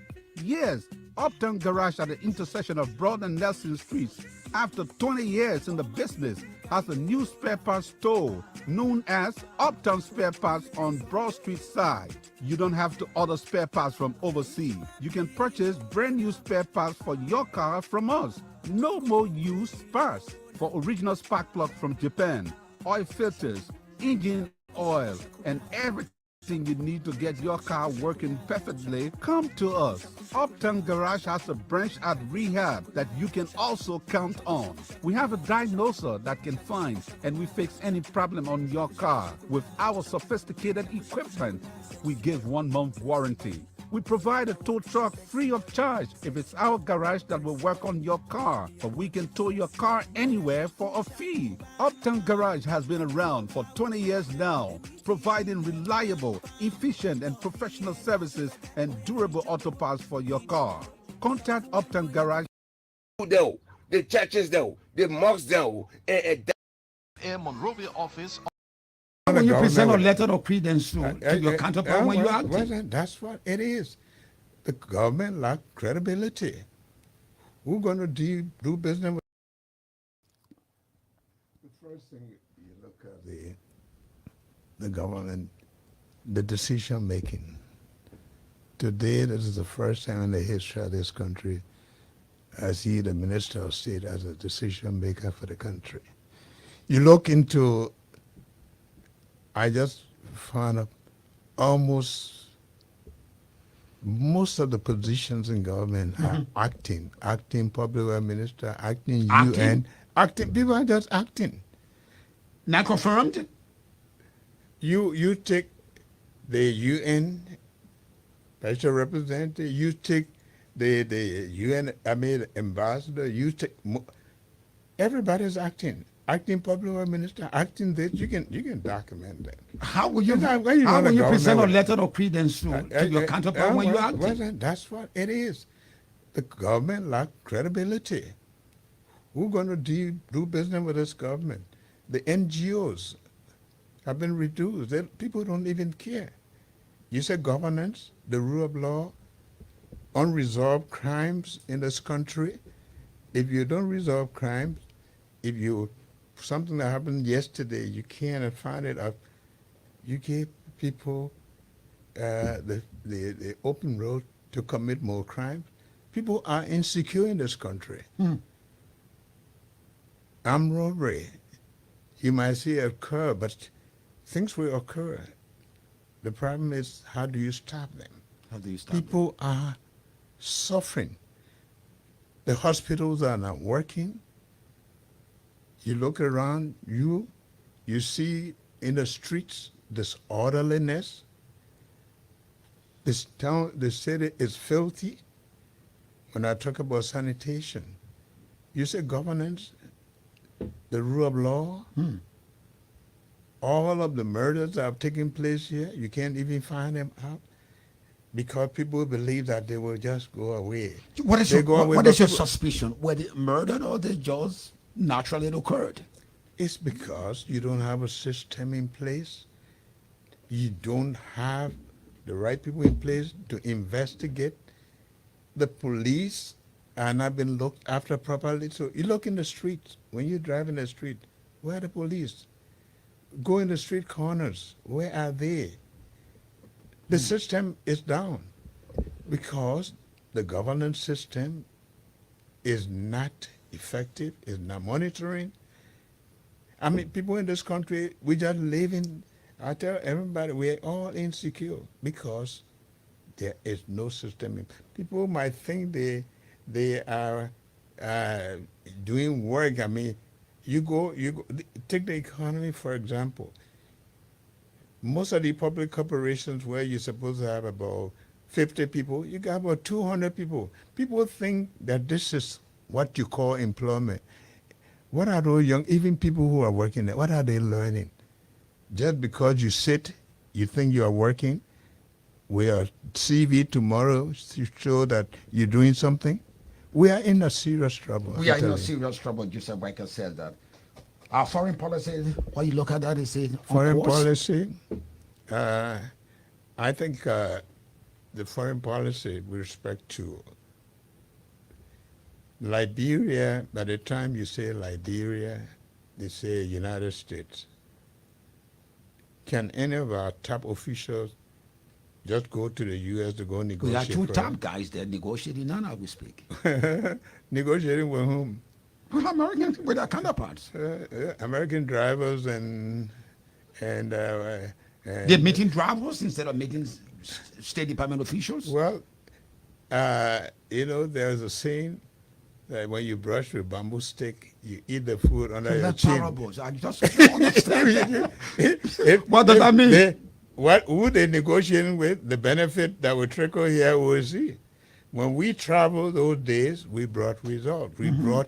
We brought good news. We brought investment. We brought resources. Let these negotiations bring those resources. Let us see them. Okay, let's move on because please, I will delay the calls later on. I'll get to that. I want to cover enough ground so that you argue, you put your questions intelligently. Let me read the latest press release that I received from the CPP, of which the Liberty Party is the chair. And May 26, 2021, the collaborating political parties of Liberia, the CPP, comprising the Unity Party, Liberty Party, Alternative National Congress, and all Liberian party hereby reaffirmed its continued commitment to existing and fill a single slate of candidates in the elections. We look to build on the success achieved in the December 8, 2020 midterm senatorial elections.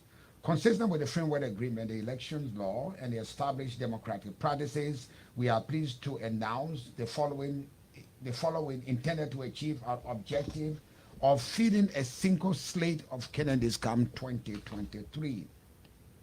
The process started a few months ago with all political parties and leaders publicly expressing their interest in the presidential ticket of the CPP.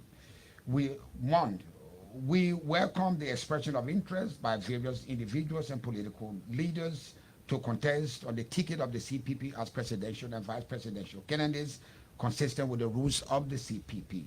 All members parties have the right to assert interest and declare their intention. At this time, member parties are encouraged to engage with each other in these regards without compromising or violating the letter and spirit of the framework agreement. All member parties are expected to undertake and conclude conventions promptly to determine standard bearers who are to be further considered by the CPP for the position of standard bearer and vice standard bearer of the CPP.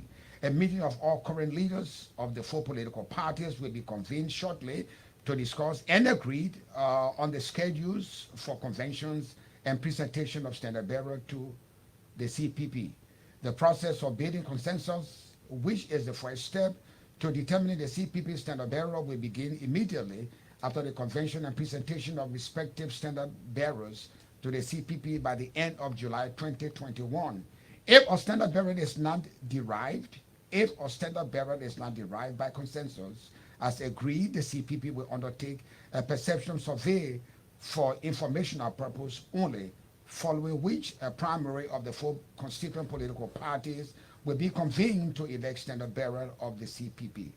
Next month, the CPP will embark on a nationwide tour to meet with partisans, supporters and well-wishers. Thank the Liberian people for their continued support, which led to the good results in the May 10 senatorial elections, and to consolidate the works of the joint structures of the CPP in the various counties in preparation for the 2023 election. Finally, we assure the people of Liberia that member parties have again reaffirmed their commitment to remain united under the banner of the CPP, and that all of the processes to elect or standard bearer for the 2023 elections, as agreed and contained in the framework agreement, will be followed with tolerance and respect for the candidates and the democratic process. Change is coming. Signed, Nyomli Lawrence Kanka. You know about this? Have you seen this before? I suppose yes. Yes. CPP and let's go back to on our way to elections. My question to you is that if this process had followed and Joseph Nyimamboeka doesn't come up as the standard bearer of the CPP, will you get in there, or you tell them, I see you, or I'll go independent? We went into the CPP with an intention to make sure that we come up with a single slate, that we restore the hope of the Liberian people, that we do not betray the trust of the Liberian people. And we said the way we are coming out with a single slate is by consensus. If the consensus doesn't work, we do the VPS. The VPS will not determine, but the VPS will advise. Will give us a roadmap. That means that the VPS is going to tell the the CPP, this is the person that we believe we will support, and you should listen to us because we are the ones who are going to vote. Then we go to the primaries, and I hope we don't get to that. If we get to the primaries, then in the primaries, with that advice in our minds that this is the way to go, we have to adhere to that. It means that everything within our framework document, we must pay keen attention to it. Either the consensus or the VPS telling us this is the person we believe in, this is the person. All right, guys, good evening to every one of you guys there.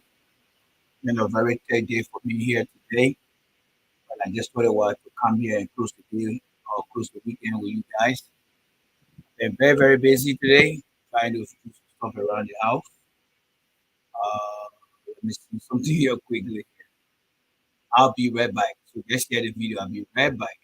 That would take down Mr. Weir. And if you go to the primaries and you don't listen, then of course is a violation of one of the things that we agree to, and then we can make the decisions. If Joseph Nyimamboeka is not the ticket, will you stay? If we stick to all of the things that we have agreed to, we go along with it. If we stay to all of that, then you go along with that decision. Of course, sure. If we go along with all of what I have just listed, I didn't list. All right, guys, I'm back here again, and thank you guys so much for joining me here. And it's always a pleasure to be here. I just want to go over the few video you guys. But I was watching the video with you guys, but it's just that I was doing some stuff by the same time I was watching. So some of the takeaways for me when it comes to the Robert Sadiq video, I think if you watch that video, it's a lesson learned. And I want for people to understand from my observation, because during the time of Robert Salif, we were very active into Liberian politics at the time. Robert Salif thought he had the entire Mosurado lockdown because he had soccer team, he had car wash that were going on for most of the young people, and he thought he had it in the bag. But then there were times the caller were calling into the show asking him questions, and he did apologize for some of the comment he made, thinking that he was going to get re-elected. I mean, if you ask me, Robert said he was very on point. He spoke eloquently. He thought he had everything right, but the people make up their mind. My point here is, if you see people in Mosurado County, it's one of the most dangerous county. They will call, tell you, say, we're supporting you, we're doing this, we're doing that.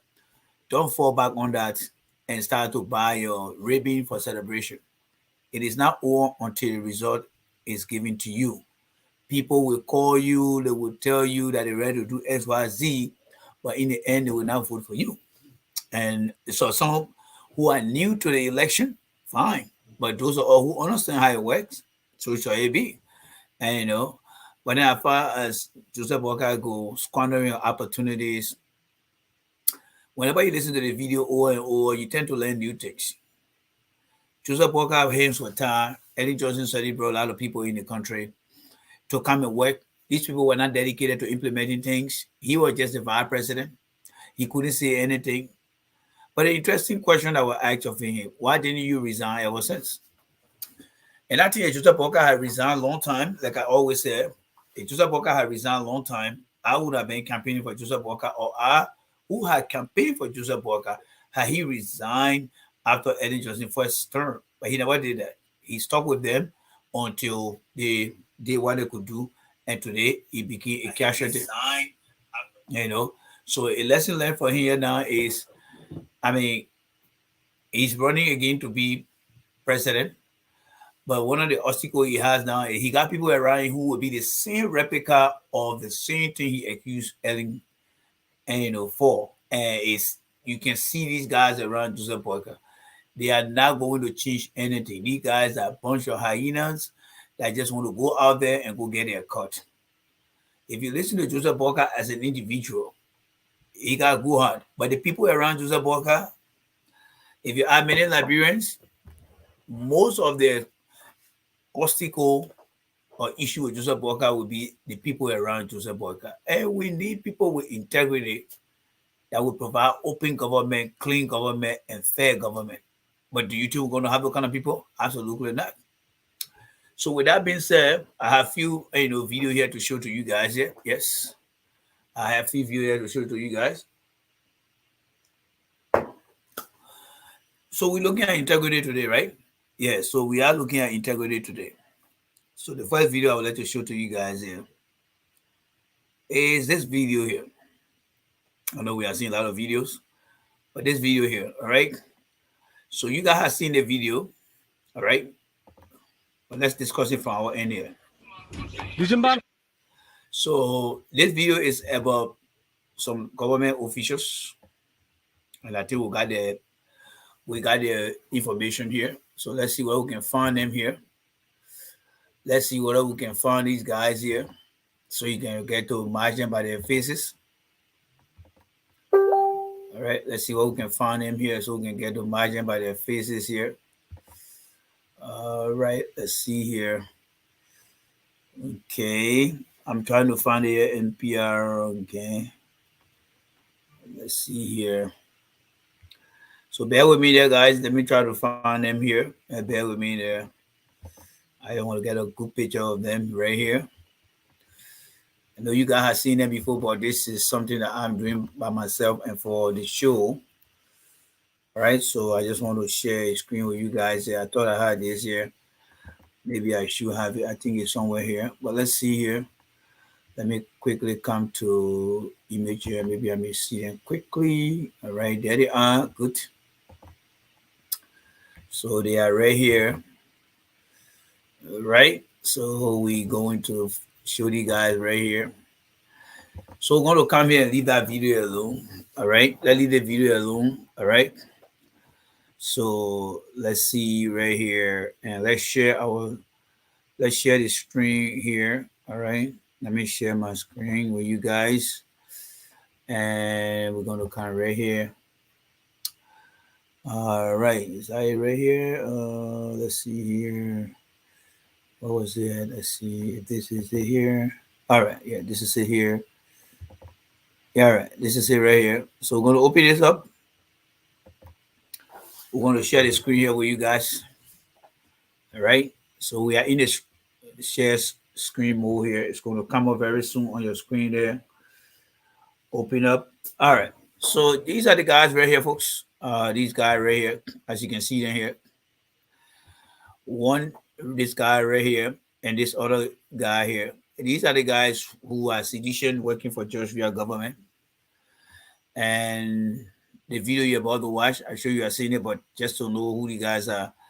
These are the two guys who work for Maritime. They are senior official of the Maritime.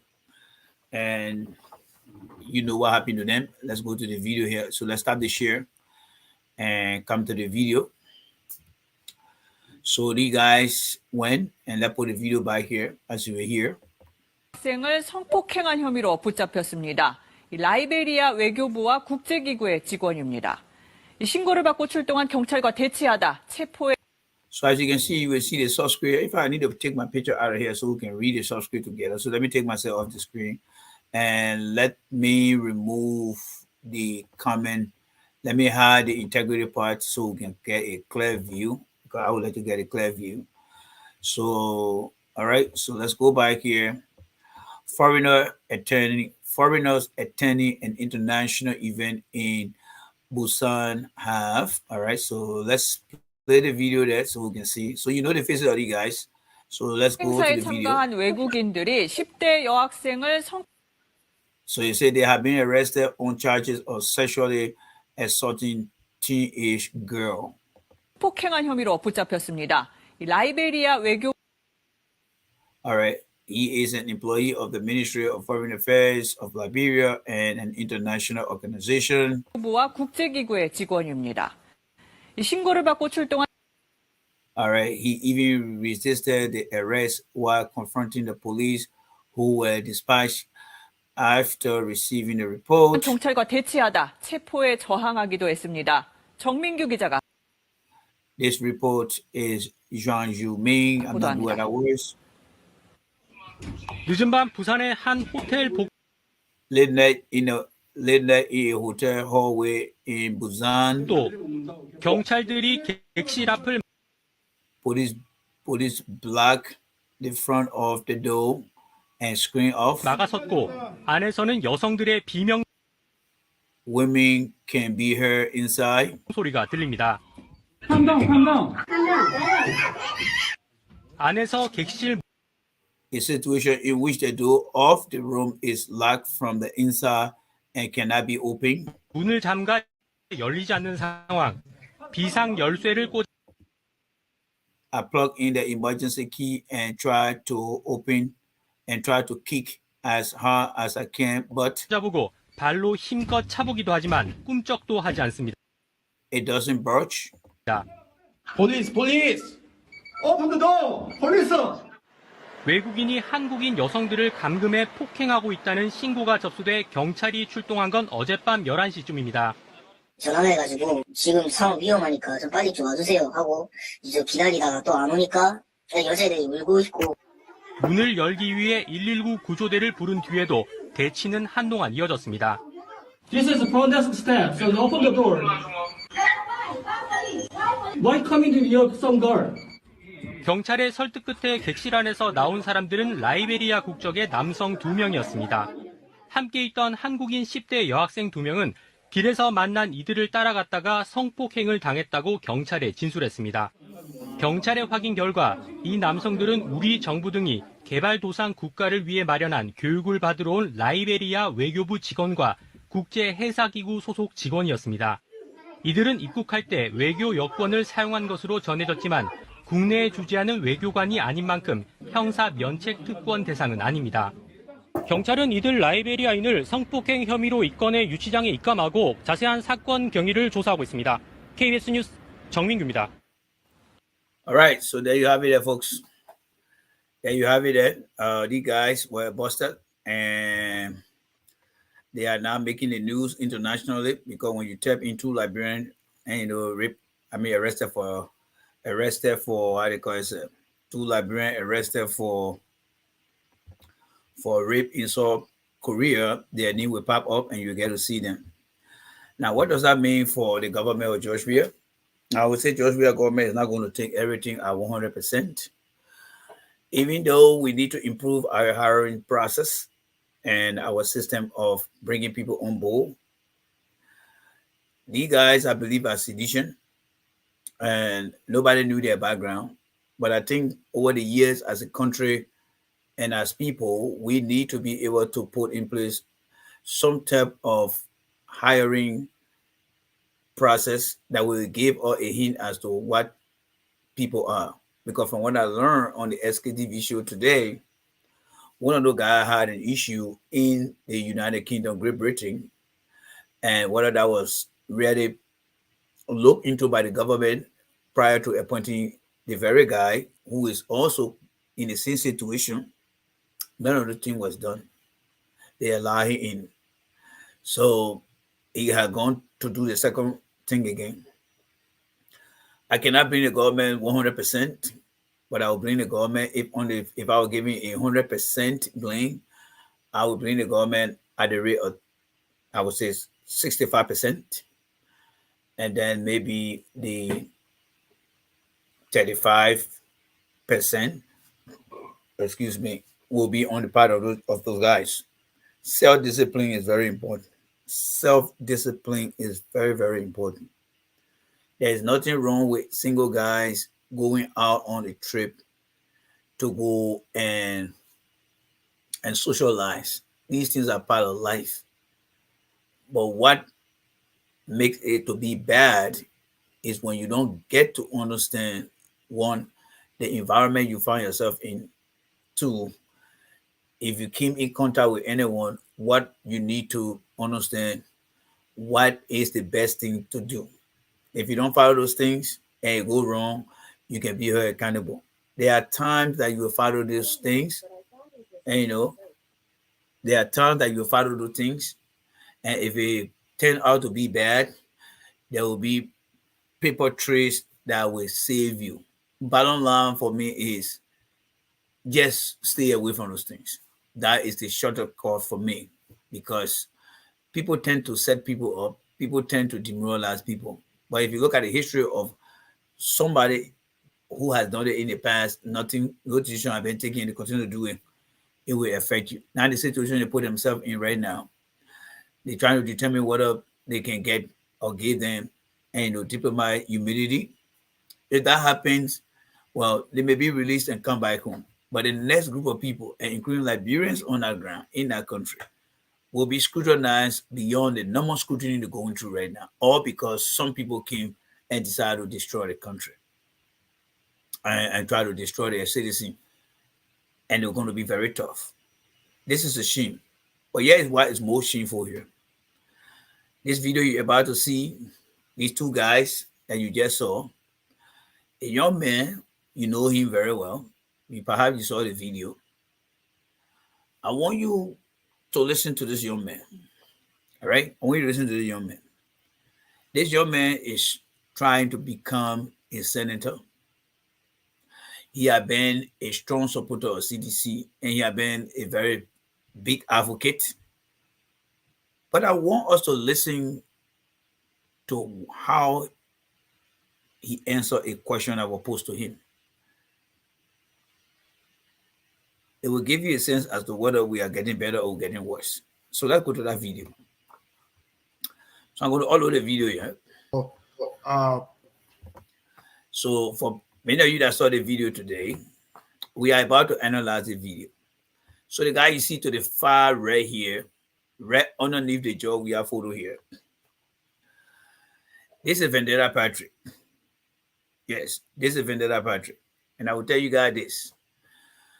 back in 2010, 2011, 12, 13, in fact, during the whole early administration, second round, this guy you see here, all right, he was in Liberia, a very strong guy of the Eddie Johnson, of the CDC. I remember one night we had a conversation with him. At that time, he was still in Liberia. We had a conversation with him. And he said something very interesting that really touched my mind. Yes.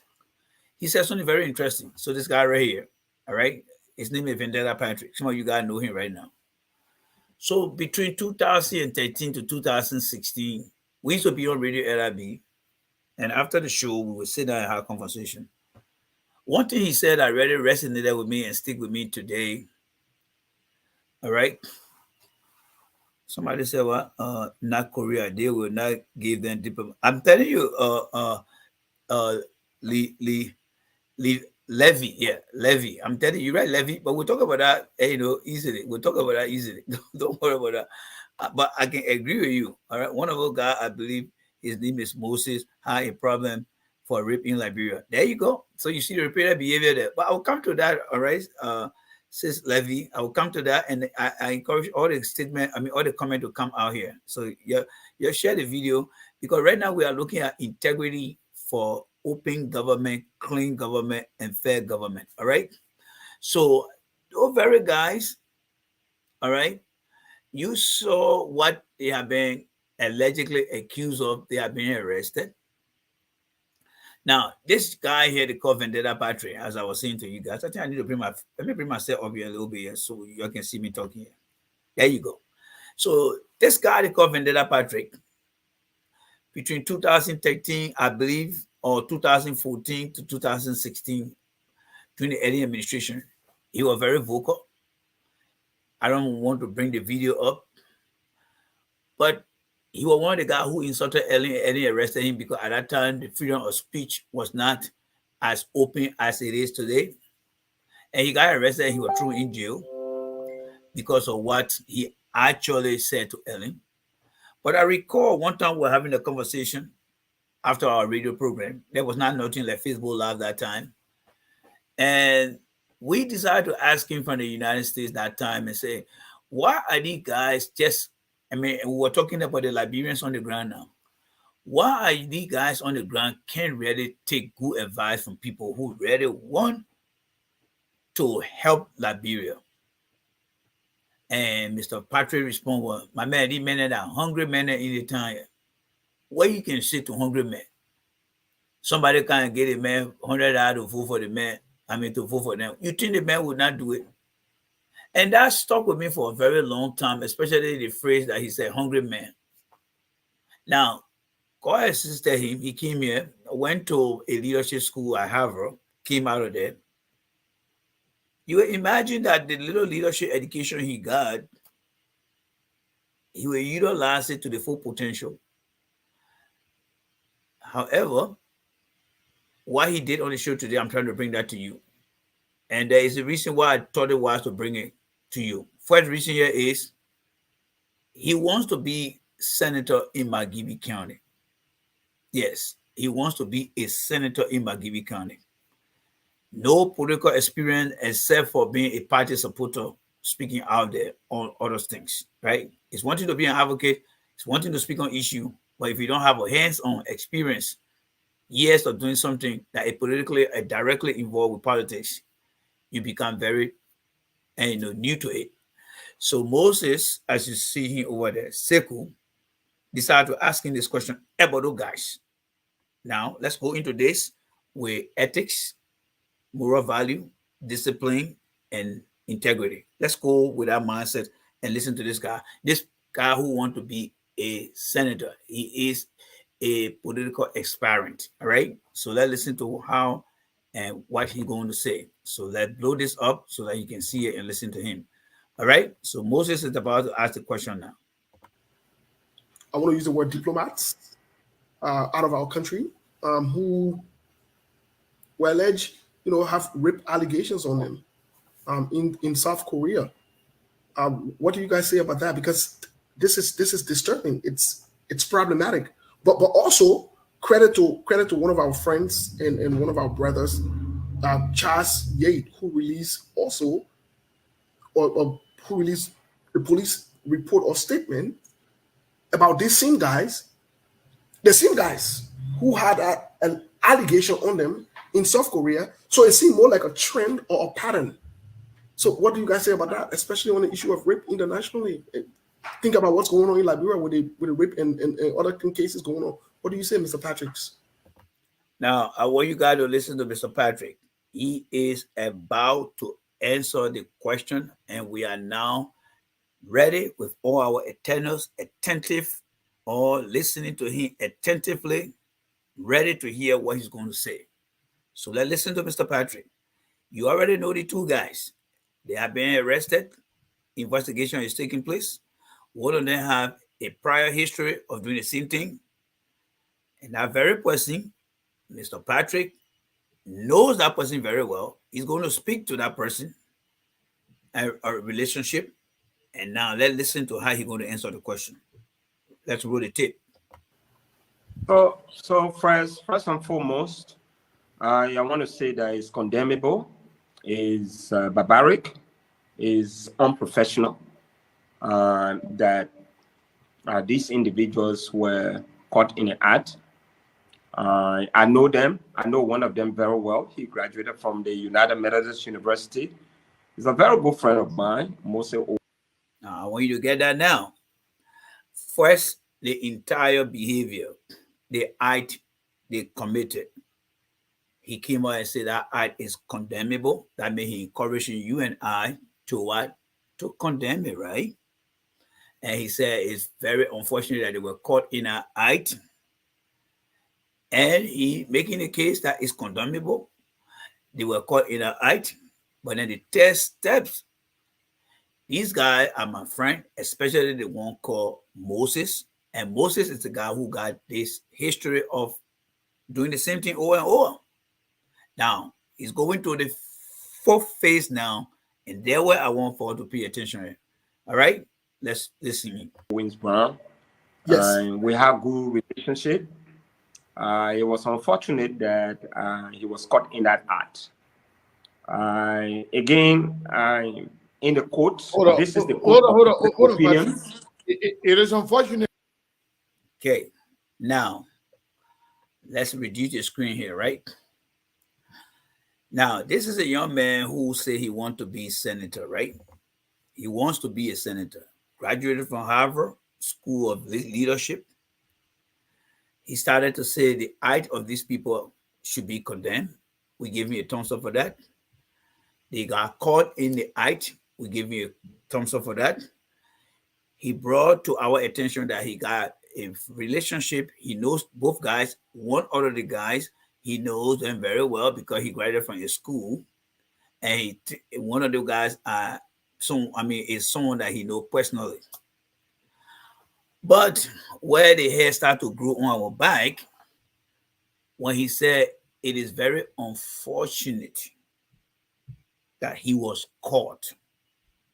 Now, wait a minute here, guys. Take a deep breath. Let me start to drink something here small too, so at least my ginger can cool me down small. All right. Let me wash it down small. Now, you know the ID guy has committed. The issue of rape in the country, you all saw the show this morning. Not many people watched it. Maybe the day people start getting affected, that one will get serious to watch it. But we had a show this morning, we discussed it. The behavior of these same guys, who knows, maybe it have been happening in the country before and people been rewarding them with their behavior, and they took that behavior across the Atlantic onto another continent. Now they got busted today, right? All right. Some of us, he who had ears to hear will learn someday. So, Mr. Patrick now is saying to you that these guys are my friend, especially the one they call Moses. But it is unfortunate that he got caught. How do you interpret that? I want you to think again. It is unfortunate that he got caught. What is so unfortunate with a a behavior that you say is condemnable, that you say you are glad they got caught in a behavior, but now you're stepping up to the third and fourth step of your explanation. They are your friends. One of them is your main friend. But it is unfortunate that he got caught. What does that mean? Well, let's look at a few example here. Does it mean that, oh, you know why, guys, Sekou and Moses, when the guy did that thing in Liberia, he was fortunate he didn't get caught. And maybe there are other things he did back in the time, he was fortunate that he never got caught. But now that you're going to South Korea, man, the old habit die high. It's fortunate now, or it is unfortunate now, that he did not get fortunate that he got caught this time around. But what I want you guys to understand here, this guy wants to be a senator. He wants to be a senator. He just told us on the show right now that one of the guys is his personal friend that he got a very good friendship with and know him very well. But he trying to tell you that even though he did something bad, even though it's condemnable, but for me, I'm so sad that it happens to him. He became very unfortunate. So the question here is the issue of integrity. Is he playing around integrity? This is a man who claimed to go to a school that is highly respected among other schools in this country. And he's trying to run for a senatorial position where he's supposed to look at standards that measure everything and make sound decision. But when it comes to his friends, and then he ready to say, it is unfortunate. How would you answer that question if that was you? You see, fellow Liberians, when I keep telling you that by the year 2065, before Liberia will become a better country, many of you guys tend to doubt me in this place. Many of the young people, they don't really give a thought-through process to what they want to get into. Many of the guys just want to get into power. And I'm seeing many now, not just this guy alone. I'm seeing many of them just want to get to power because they feel maybe the government job is an opportunity to be well known. Maybe the government job is an opportunity to get rich. Maybe the government job is an opportunity to meet other people. But what I want you to understand here is the tools, is the discipline, is the integrity, is the value that they're bringing. So let's say if this guy was senator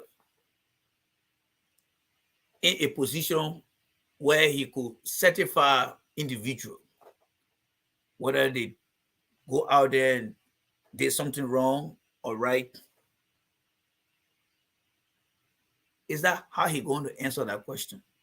Let's say the victim, he had gone to the victim, sitting down across the table for the victim, and his body sitting down to his right-hand side, and look in the face of the victim and say, you know what? This whole issue is condemnable. And I'm sorry that he got caught in the moment of doing this thing. But it is unfortunate that he's my friend and he got caught. It's very unfortunate. How you think the victim would take that? The young people got to be careful. If I were running against that guy, I would use that thing against him. But I would do it with a carefulness because the voters' minds in Liberia, it's not like the modern and more reasonable voters. But I'm sure that Liberians are growing every day to begin to understand these things, except for the few that are challenged, and they are the one I'm trying to speak to right now. Because what the guy is saying, as long as somebody is close to him, he will not see any reason why that person should be held accountable for what he did or what she did. So let's go back and let's try to pre-process what he said. This time around, we'll let it roll so that you can get to listen to him, right? All right. But he's a strong CDC guy. I don't know whether he running CDC ticket or he running as an independent. That which I don't care. I'm just looking at his self-disciplined decision as it relates to looking at things that are condemnable according to him, but he's not been very direct in making sure that that behavior is something that he will not tolerate, even though that he's frank. He is not going to tolerate it because it is completely out of character. It is completely out of the institution that he represents. It doesn't come close to any institution for that matter. It doesn't come close to any public servant behavior. So instead of he saying, no, I hope that it is not true, but he let him go through the process, but he see it's unfortunate. That just goes to show how novice things can be if you don't have the experience. So let's go back and listen. Sorry, guys, I make myself so big here. Let's go back here, and and then right after that, we'll start to read some of the comments because I know you guys are coming up with good comments here.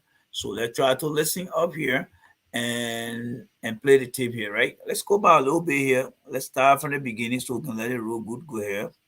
All right, we'll still see him talking here. All right, I think right now Moses is talking. Let's go. Were alleged, have rape allegations on them in South Korea. What do you guys say about that? Because this is disturbing. It's problematic.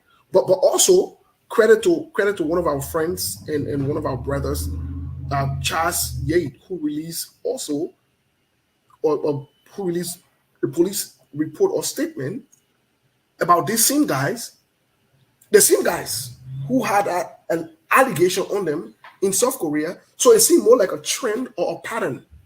So what do you guys say about that, especially on the issue of rape internationally? Think about what's going on in Liberia with the rape and other cases going on. What do you say, Mr. Patricks? So first and foremost, I want to say that it's condemnable, is barbaric, is unprofessional, that these individuals were caught in an act. I know them. I know one of them very well. He graduated from the United Methodist University. He's a very good friend of mine, Moses Owens Brown. Yes. We have good relationship. It was unfortunate that he was caught in that act. Again, in the court, this is the court opinion. It is unfortunate that he was involved in that. He was allegedly involved because he was caught. I want to be philosophical. Crime, I come in. You might disagree. So is that okay?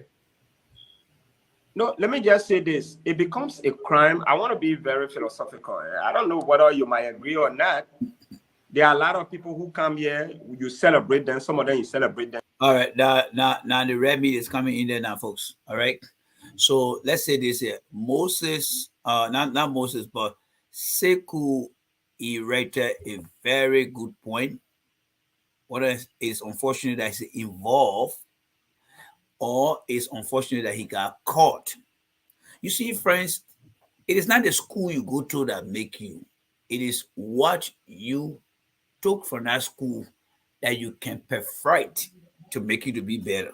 See, all the professional soccer players, whether it's the NBA, Major Baseball League, NFL, go to Europe, the BB clubs, there are many players on those teams. But the few that really come to the top, it said a difference. This guy is answering a question, but does not really understand how the words he uses could affect him or embarrass him. And that's exactly what Sekou tried to teach him today. So when I watch this show, because for me, I always like to watch most of these shows to go over them to see what are some of the missed opportunities. So he said to you and I, and to the other who listened to him prior, before the show, it is unfortunate that he got caught.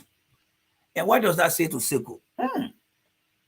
This guy is saying something that I have to erect the checkpoint here. So let me erect the checkpoint with an optional question or optional question. Is it it's unfortunate that he's involved, or is it unfortunate that he got caught? Now he bringing in the BB terminology now. Well, you know, when it comes to philosophical, Philly this, Philly that, Father God forgive me, because I know there are more mature people here right now, so I don't want to go down to the gutter. But nonsense, I think you'll accept that one from me. Nonsense. Nonsense. So now he got busted now. Now he want to talk about crime. Now he want to talk about this.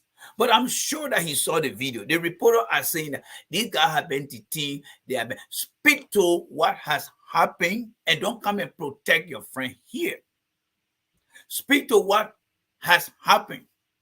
Well, guys, the eye is condemnable, barbaric, illiterate, old school, not even warranted. Why it is true, I don't know the detail. One of the guys are my friends. But I hope that the investigation will prove that whether they did it or not, I'm looking forward to the outcome. But I think they should, I don't think, as diplomat, to do the right thing. I'm not saying they did the wrong thing, but the situation they get saying is the reason why I'm saying this thing here. But I wish them the best. And let it be a lesson learned for all those in government who serve in government, both locally and internationally, to please be careful out there. Because the image of the country depends on your behavior. And leave it as that. But this is a man who said he won't be senator. This is a man who accused Ellie and others of doing bad things. But right before you and I, the campaign had not even started. And he's saying that he has a personal friendship with this guy, and it is unfortunate that he got caught. Really? Unfortunate that he got caught? Do you really understand yourself? It is unfortunate that you got caught.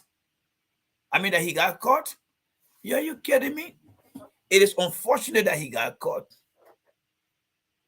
Oh, you got a person that pick people pocket all the time, right? Oh yeah, Joe. Yeah, you know what happened? Josiah just got caught. What? Picking pocket. Oh man, Joe is my good friend, man. It's so unfortunate that he got caught. It's so unfortunate. What kind of compliment are you giving that person?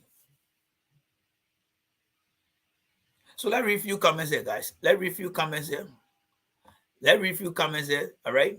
As you go through, let's play the audio, and I will start posting the comment up here, all right? You don't know whether they are rules, whether they are stolen from people, whether they are killers, because they've never been caught in an act. A crime becomes a crime when you are caught in an act of stealing.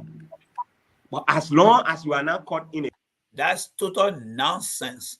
That is total nonsense. Let's go back to the video again and see what's going on here, right? The issue of if they are not being caught in an act.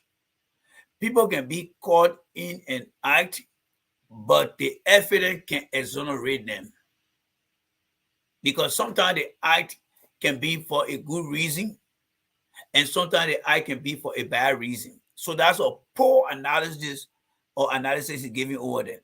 People can be caught in an act doing the wrong thing, or they can be caught in an act doing the right thing. It only take the investigation.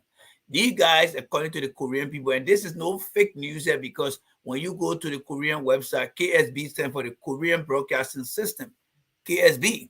If you go there, you hit the English version, it will show you some of the news in the people country. All right? So let's go back to that stuff again. And let's 외국인들이 10대 여학생을 성폭행한 혐의로 붙잡혔습니다. 라이베리아 외교부와 국제기구의 직원입니다.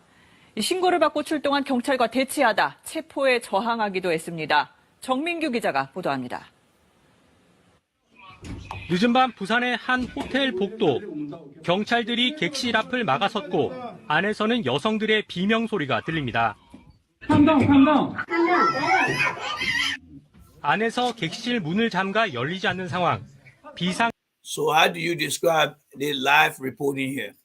Isn't that an ongoing act that is taking place? And you see police coming to the rescue. So what does it mean by if the person is caught in an act? The door the people are trying to open here are two Liberians who are in there with some girls. And now the man is saying, if you are caught in an act. So how does he describe this situation here? I mean, I mean, is it different video we're watching here? Let's listen here more, folks. 열쇠를 꽂아보고 발로 힘껏 차보기도 하지만 꿈쩍도 하지 않습니다. Police, police! Open the door! Police! 외국인이 한국인 여성들을 감금해 폭행하고 있다는 신고가 접수돼 경찰이 출동한 건 어젯밤 11시쯤입니다.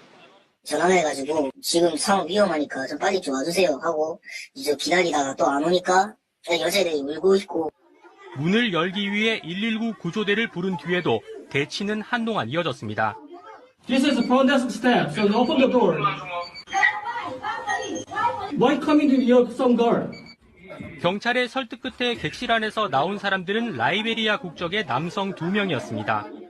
함께 있던 한국인 10대 여학생 2명은 길에서 만난 이들을 따라갔다가 성폭행을 당했다고 경찰에 진술했습니다. 경찰의 확인 결과 이 남성들은 우리 정부 등이 개발도상 국가를 위해 마련한 교육을 받으러 온 라이베리아 외교부 직원과 국제해사기구 소속 직원이었습니다. 이들은 입국할 때 외교 여권을 사용한 것으로 전해졌지만 국내에 주재하는 외교관이 아닌 만큼 형사 면책 특권 대상은 아닙니다.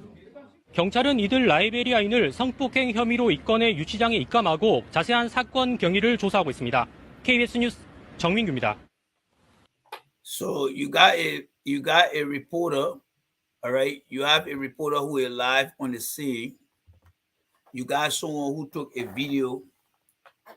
camera video shot of the scene, and then you got a other guy saying that, trying to justify something that he had made an error about. Instead of accepting his fate and say, you know what, I think I made an error, he tried to justify it. Listen to him. Who will bring you to court? It makes no sense. I'm speaking from a legal point of view and from a philosophical point of view. All of us sit there, you don't know what. You see the mistake we always made as Liberian fellow Liberians, all right? The mistake we always made, and I will always let you guys know. I'm not a doctor. I will never talk about any medical situation here except for the basic. He's not a lawyer. He's not a criminal investigator. He got no experience in this area, but he wants to come and speak on those things. All because he had made a statement, people are fact-checking. Now he going all over the place, just like some type of animal that have trapped. I mean, a trap that have trapped an animal and it's just fighting a way to get out. The man only asking you a question. Are you saying, or should you be saying, is he involved? Rather than saying it's unfortunate. But then he tried to justify that.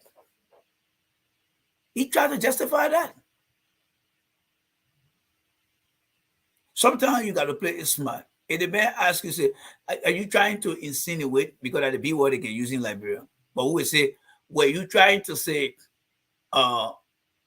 it is unfortunate that he's involved, or is it unfortunate that he got caught? Oh yeah, thank you for that word. Thank you. That's exactly what I wanted to have said.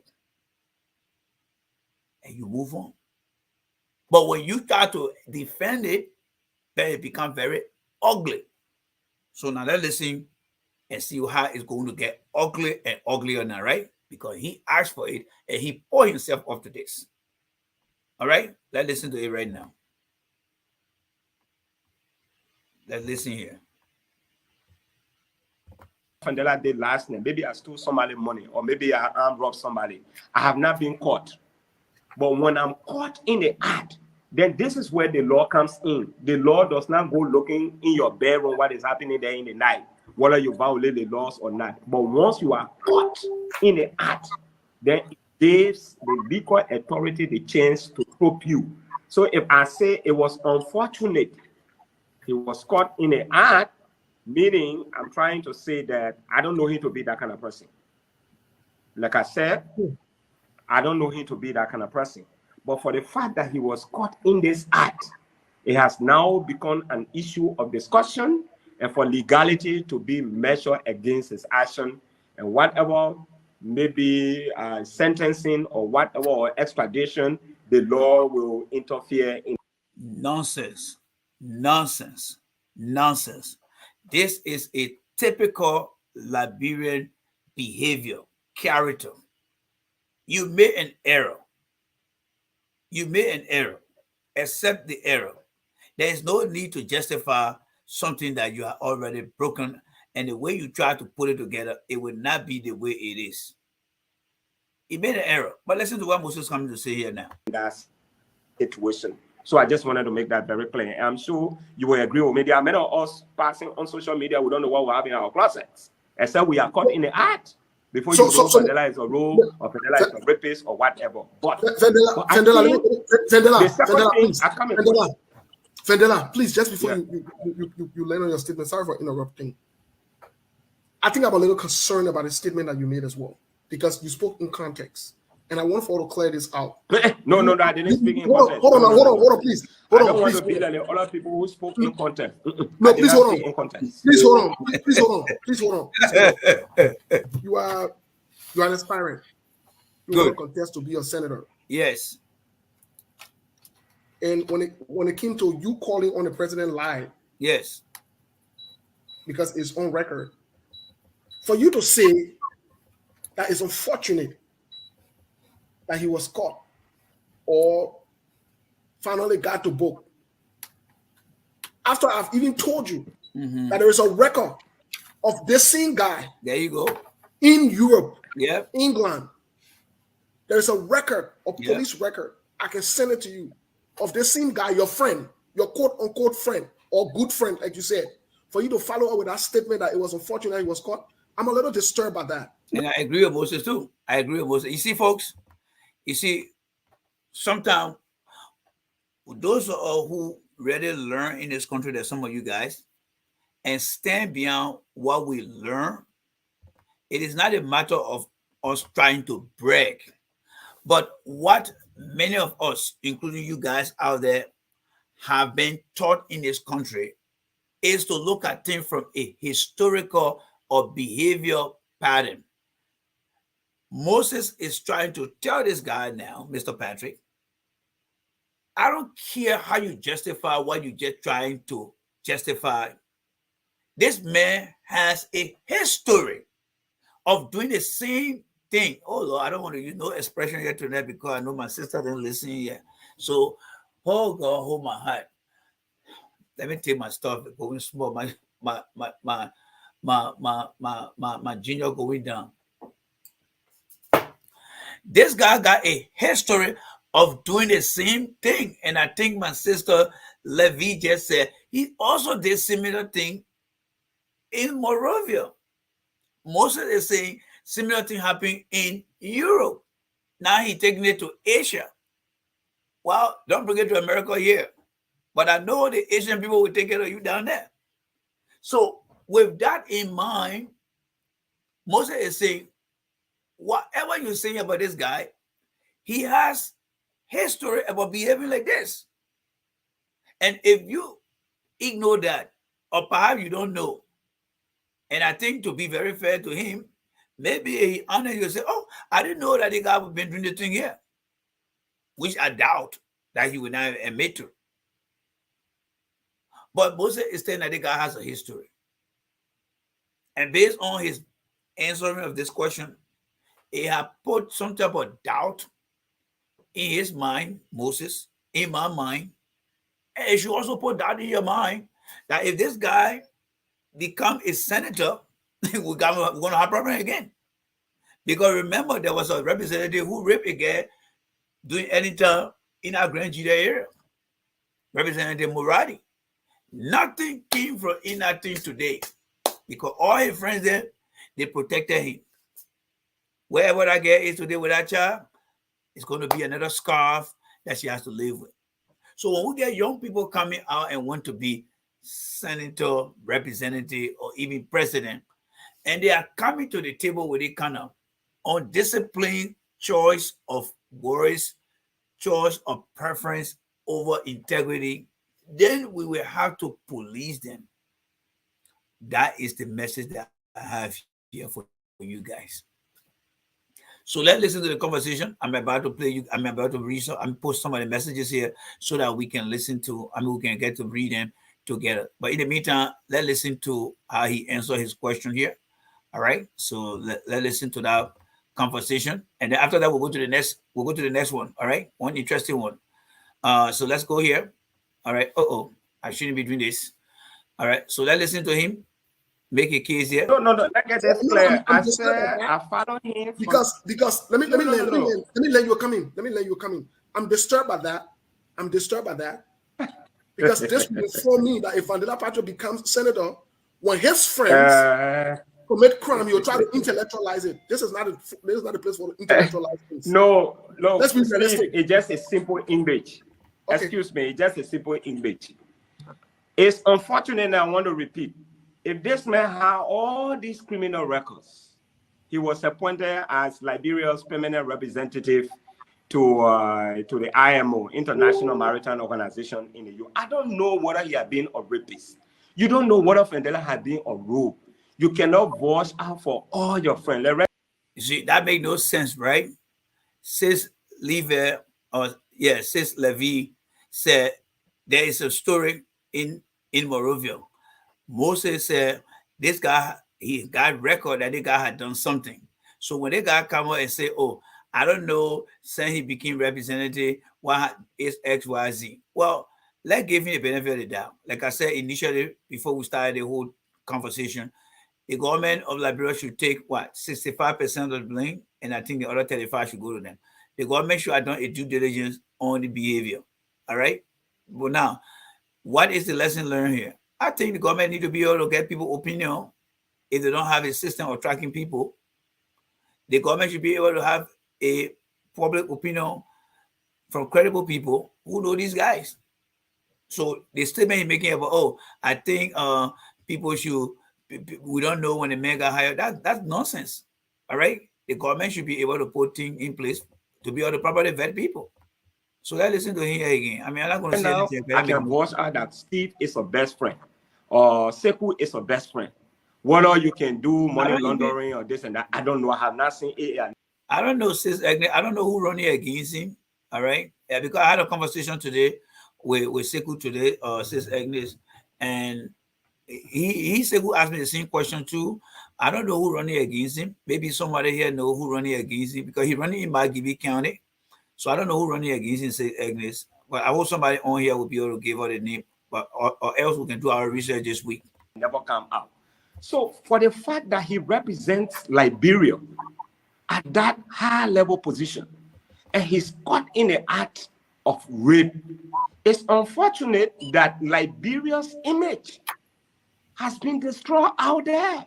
Okay, you see, this is how he should have answered the question. This is how he should have answered the question. All right? This is how he should have answered the question. But he didn't do it.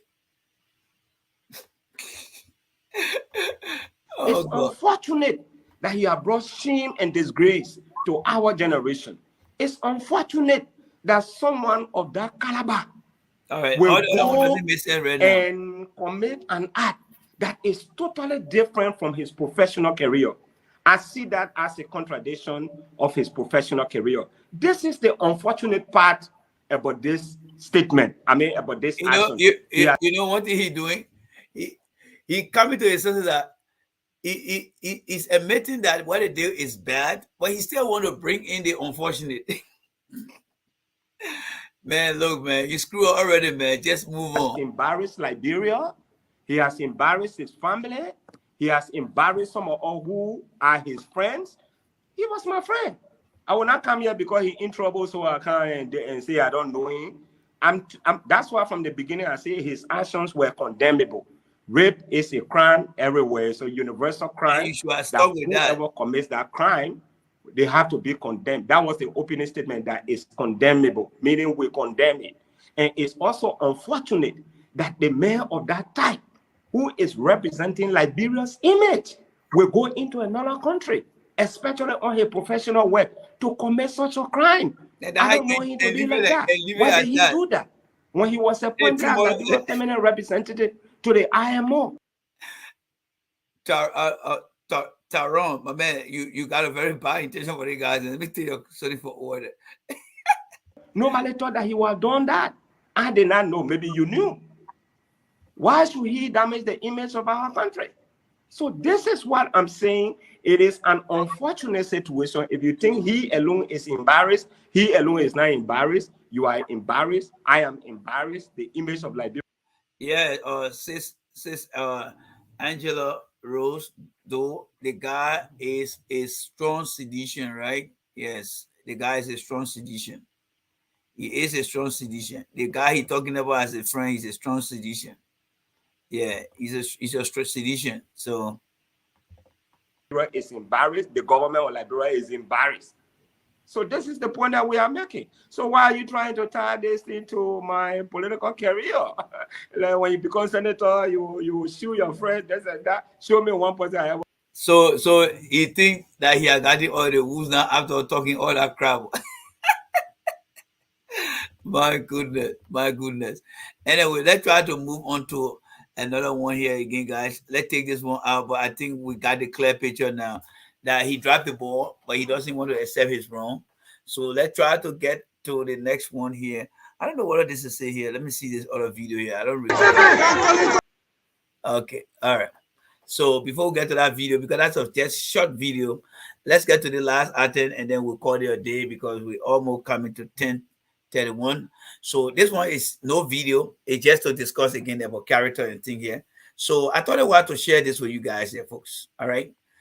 We are looking at integrity here, folks. Yes, we are looking at integrity here. All right. So I want us to look at this. All right. I want us to look at this and just discuss this with a question from me to you. And I also look for, I also look forward to you guys answering the question.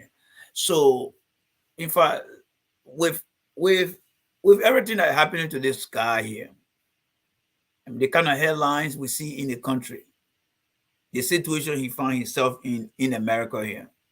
Let's be honest here. And here is the question. Do you really think this man should be allowed to participate in our election? Because he said he wants to be president, right? But with everything we see around him, guys, do you think he should be president? I mean, we all, I'm gonna say we all, but those are all who live in America here. And even if you live in Ghana, Sierra Leone, Europe, Asia, with such a news headline as this, fellow Liberians, I'm asking you, it's just a yes or no question. With the kind of headlines keep chasing after this guy, do you really think he should be president or he should participate in a race? I beg you guys, please. You give me answer. You give me answer. I beg you. You give me answer.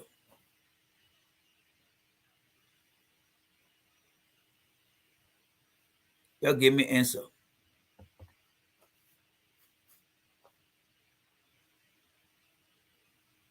I need to see answer.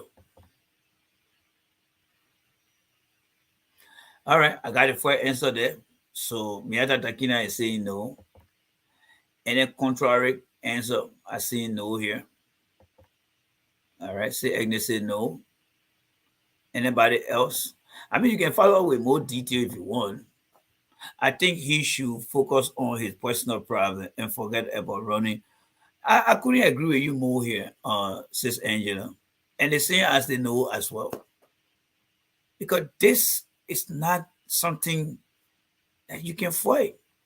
And Sis Rebecca is saying no to that. This is not something he can fight.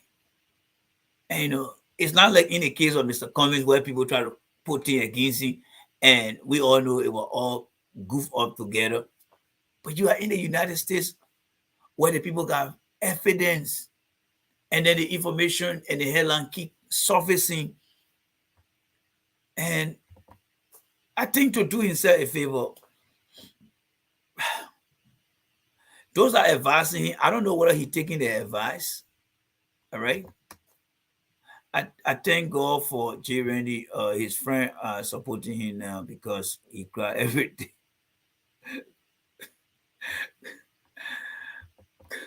I'm not reading out of comments. Somebody trying to distract over here. All right. My people been supporting me here. I've been calling for a different cause.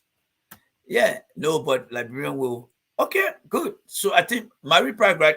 Marie Pride is giving an alternative answer here, but I'm a little bit worried about her answer. So guys, let's look at my since Marie Pride is saying here, no, she said no, but the Liberian people will vote for him. And and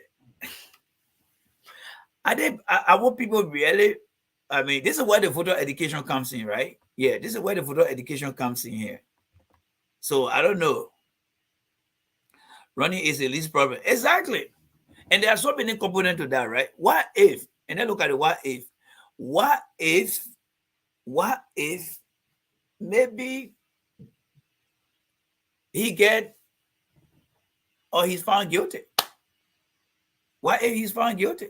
What next for him?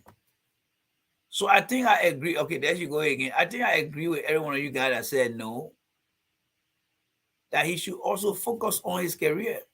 Knowing how people, they could find his behavior. Angela do.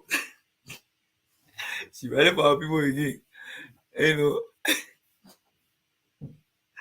But God, we are pressed with time. So your time for all the comment. I got a message. Angela do not rub it in right now. Knowing our people. Knowing our people. Let me see what the elder say here. A moral principle should stop my girl from running. I couldn't agree with you more, elder. And I think every one of them on the principle of moral, I agree with you, elder. I agree with you on this one. McGill, Serena, Bill Trawe, and even Dr. Cassell. And even, let's take the further. But I think I would take Sis Angela's door where she said, knowing our people. Prince Johnson. All right? And I call the other guy, Vanny Sherman. These people should be, and should be given the pink slip not to come back into politics. But again, knowing our people, and knowing our people, dealing with the AM government is no joke. Exactly. The American government, they don't take that thing for a joke. Every one of us there that understand how the government operates, we got to be very, very careful. And Cassia still need to be like the guy on. All right. Two people here today, too harsh here. Taron and Mieta, the too harsh today. I'm not going to read no comment for Taron. Taron, he too quick. All right. So the last thing we have here today, guys, is about the video at the United Nations, right? So let's take a look. Somebody sent me the video here from Liberia. All right. It's about Sierra Leone protesting against the government official. So let's take a look at the video and see what was so different, all right, from our people that want to go support the government. Let's watch. It's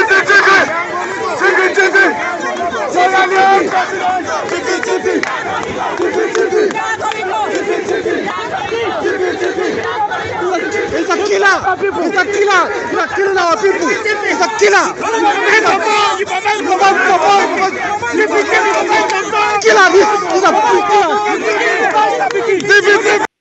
So if you haven't seen the video, guys, this is the president of Sierra Leone as he was walking towards the General Assembly Hall.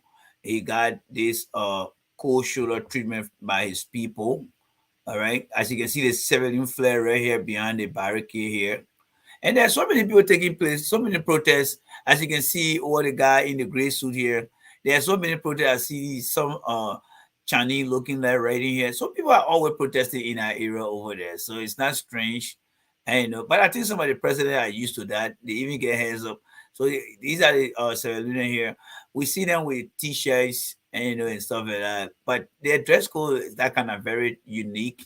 And, you know, it blend in like regular protester. And, you know, so let's just watch the interaction. And after this, we'll be closing the shop down for the night.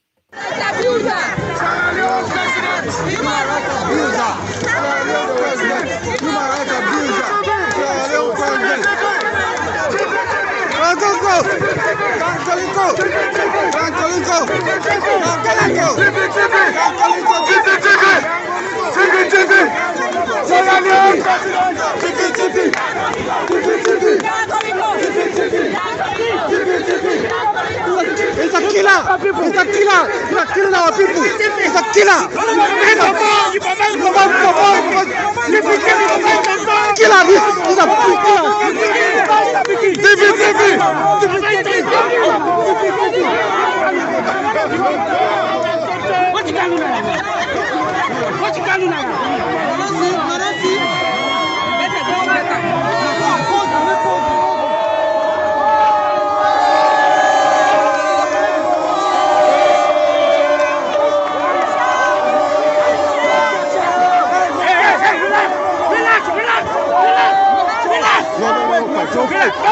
Don't fight. Don't fight. Don't fight.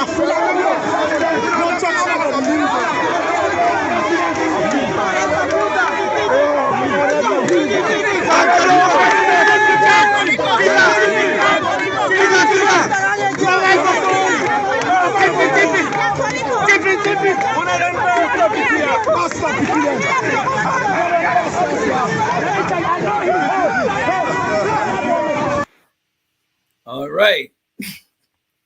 So it looks like the United Nations. It looks like the United Nations is a very busy place. So no matter what happens, no matter who you are, whether you're president of the United States, president of Russia, president of Liberia, there will always be protests because we all will not agree on what a current administration will be doing. So for the communist people, as you look forward to the presidency, these things will happen. You just got to have a very thick skin because it has happened before and it will happen again. Just quick announcement before we leave tonight. The month is coming to an end. Like I said, the payment for for October, I'm going to handle that. And then when October comes to an end, CSU Montreal will start to announce a number to take charge. So again, what we had done here for our time, the Liberty Radio where Sis Miata is on, she is now in charge of that show. I'm going to facilitate the process. So I'm going to be working in the back end, still working with you guys, setting all the time, doing the phone charging and stuff. So tomorrow, Sis Miata, please get ready. All right. Please get ready, Sis Miata. Get ready. 2 p.m. your time. If for any reason you cannot make it, make sure let me know. All right. For any reason, if you cannot make it. So, CSU Montreal, are you ready for let me say tomorrow, my bad. It's Tuesday, guys. I'm sorry. I'm jumping ahead of myself here. It's Tuesday. I see how they call it. No, how they call it? I see Sis Agnes laughing here. So on Tuesday, tomorrow, I'm going to be reaching out to Charles. I will call Charles tomorrow to make sure that we follow up with the gentleman that want to speak, the Gisi and the And Monday, I will follow up with him because we already promised that he will be on Tuesday. So, Sis Miata, I don't know how you want to run the show, but you got to text me maybe tonight, and then we can communicate tomorrow. If you want to go first, no problem. But I will suggest, so I send this guy is new because he will be calling from Liberia. Yeah, he will be calling from Liberia. So what I will do, I will put Minnie on his phone so that he can use that time to talk because he's going to be local. But I will have to coordinate that with what his name, with Charles tomorrow to see how we can get the Minnie on his phone for Tuesday. So, Sis Miata, if you want to run the show and you want him to come first and you come last, that's fine. If you want to come first and he come last, or either way, that is also fine with me. But I want you to make that decision. Yeah. All right. He can go first. Okay. So what I would do, I will reach out to Charles, and then Charles will get back to me. But again, remember, maybe something could happen where he could come by and say, I changed my part, not my manner, but I'm just kidding with you guys. Because he's volunteering. He's a visually impaired guy. So let's hope that he will get time to do it because he really loves comics, and I would like for everyone else to listen to him. And so we'll work out all the back end things, and then by late Monday evening, early Tuesday morning, I will let you guys know, all right, during my broadcast, how far we gone. So I'll work things out tomorrow. Yes. So I'll work things out tomorrow. All right. So Ceci Montreal, I would suggest that you come on Friday so that way you can have enough time to practice this week, and you look at yourself in the mirror and say to yourself, what am I going to say to convince the people in Mossoraro County, in Basel? Because the radio station is broadcasting through 9 counties. All right. So what are you going to be saying? Because I'm sure that there will be people that will be calling you. Were you laughing? Yeah. So there will be people that will call to ask you question in Basel. And I hold you ready because say you Montreal, they got a deep Basel. They got a claw, they got a B. When some of the people call, I hold you. I'm not trying to intimidate. I'm just giving you because some of the people call because one thing I know, Mossoraro County and Magibby, most of the places they got more Basilian because of how close they are to Mossoraro County. So if you say good things, they will call. And is she on here? Oh yeah, she said yeah. All right, I see her right here. So Ceci Montreal says she's right. So Ceci Montreal, just an FYI for you. I just want you to prepare yourself, and prepare yourself for Friday. All right, prepare yourself for Friday, and then we'll work along with you again. All right. So this week, whatever you get, since you want to, please post my cash app, and there will be my final cash app for you guys, because like I said, we want to dedicate and responsibility. So since you Montreal will be taking the cash app for the month of November. So by the time we end October, the payment for November will be going to Ceci Montreal. So for October, which is going to be coming in at the end of this week, the payment coming to me. After that, no more cash app for me. Yes, unless there's something different we try to do. But Ceci Montreal will take care of that responsibility. Sis Miata Dakina will take care of the broadcast. We want to maintain that because the people really getting to like her.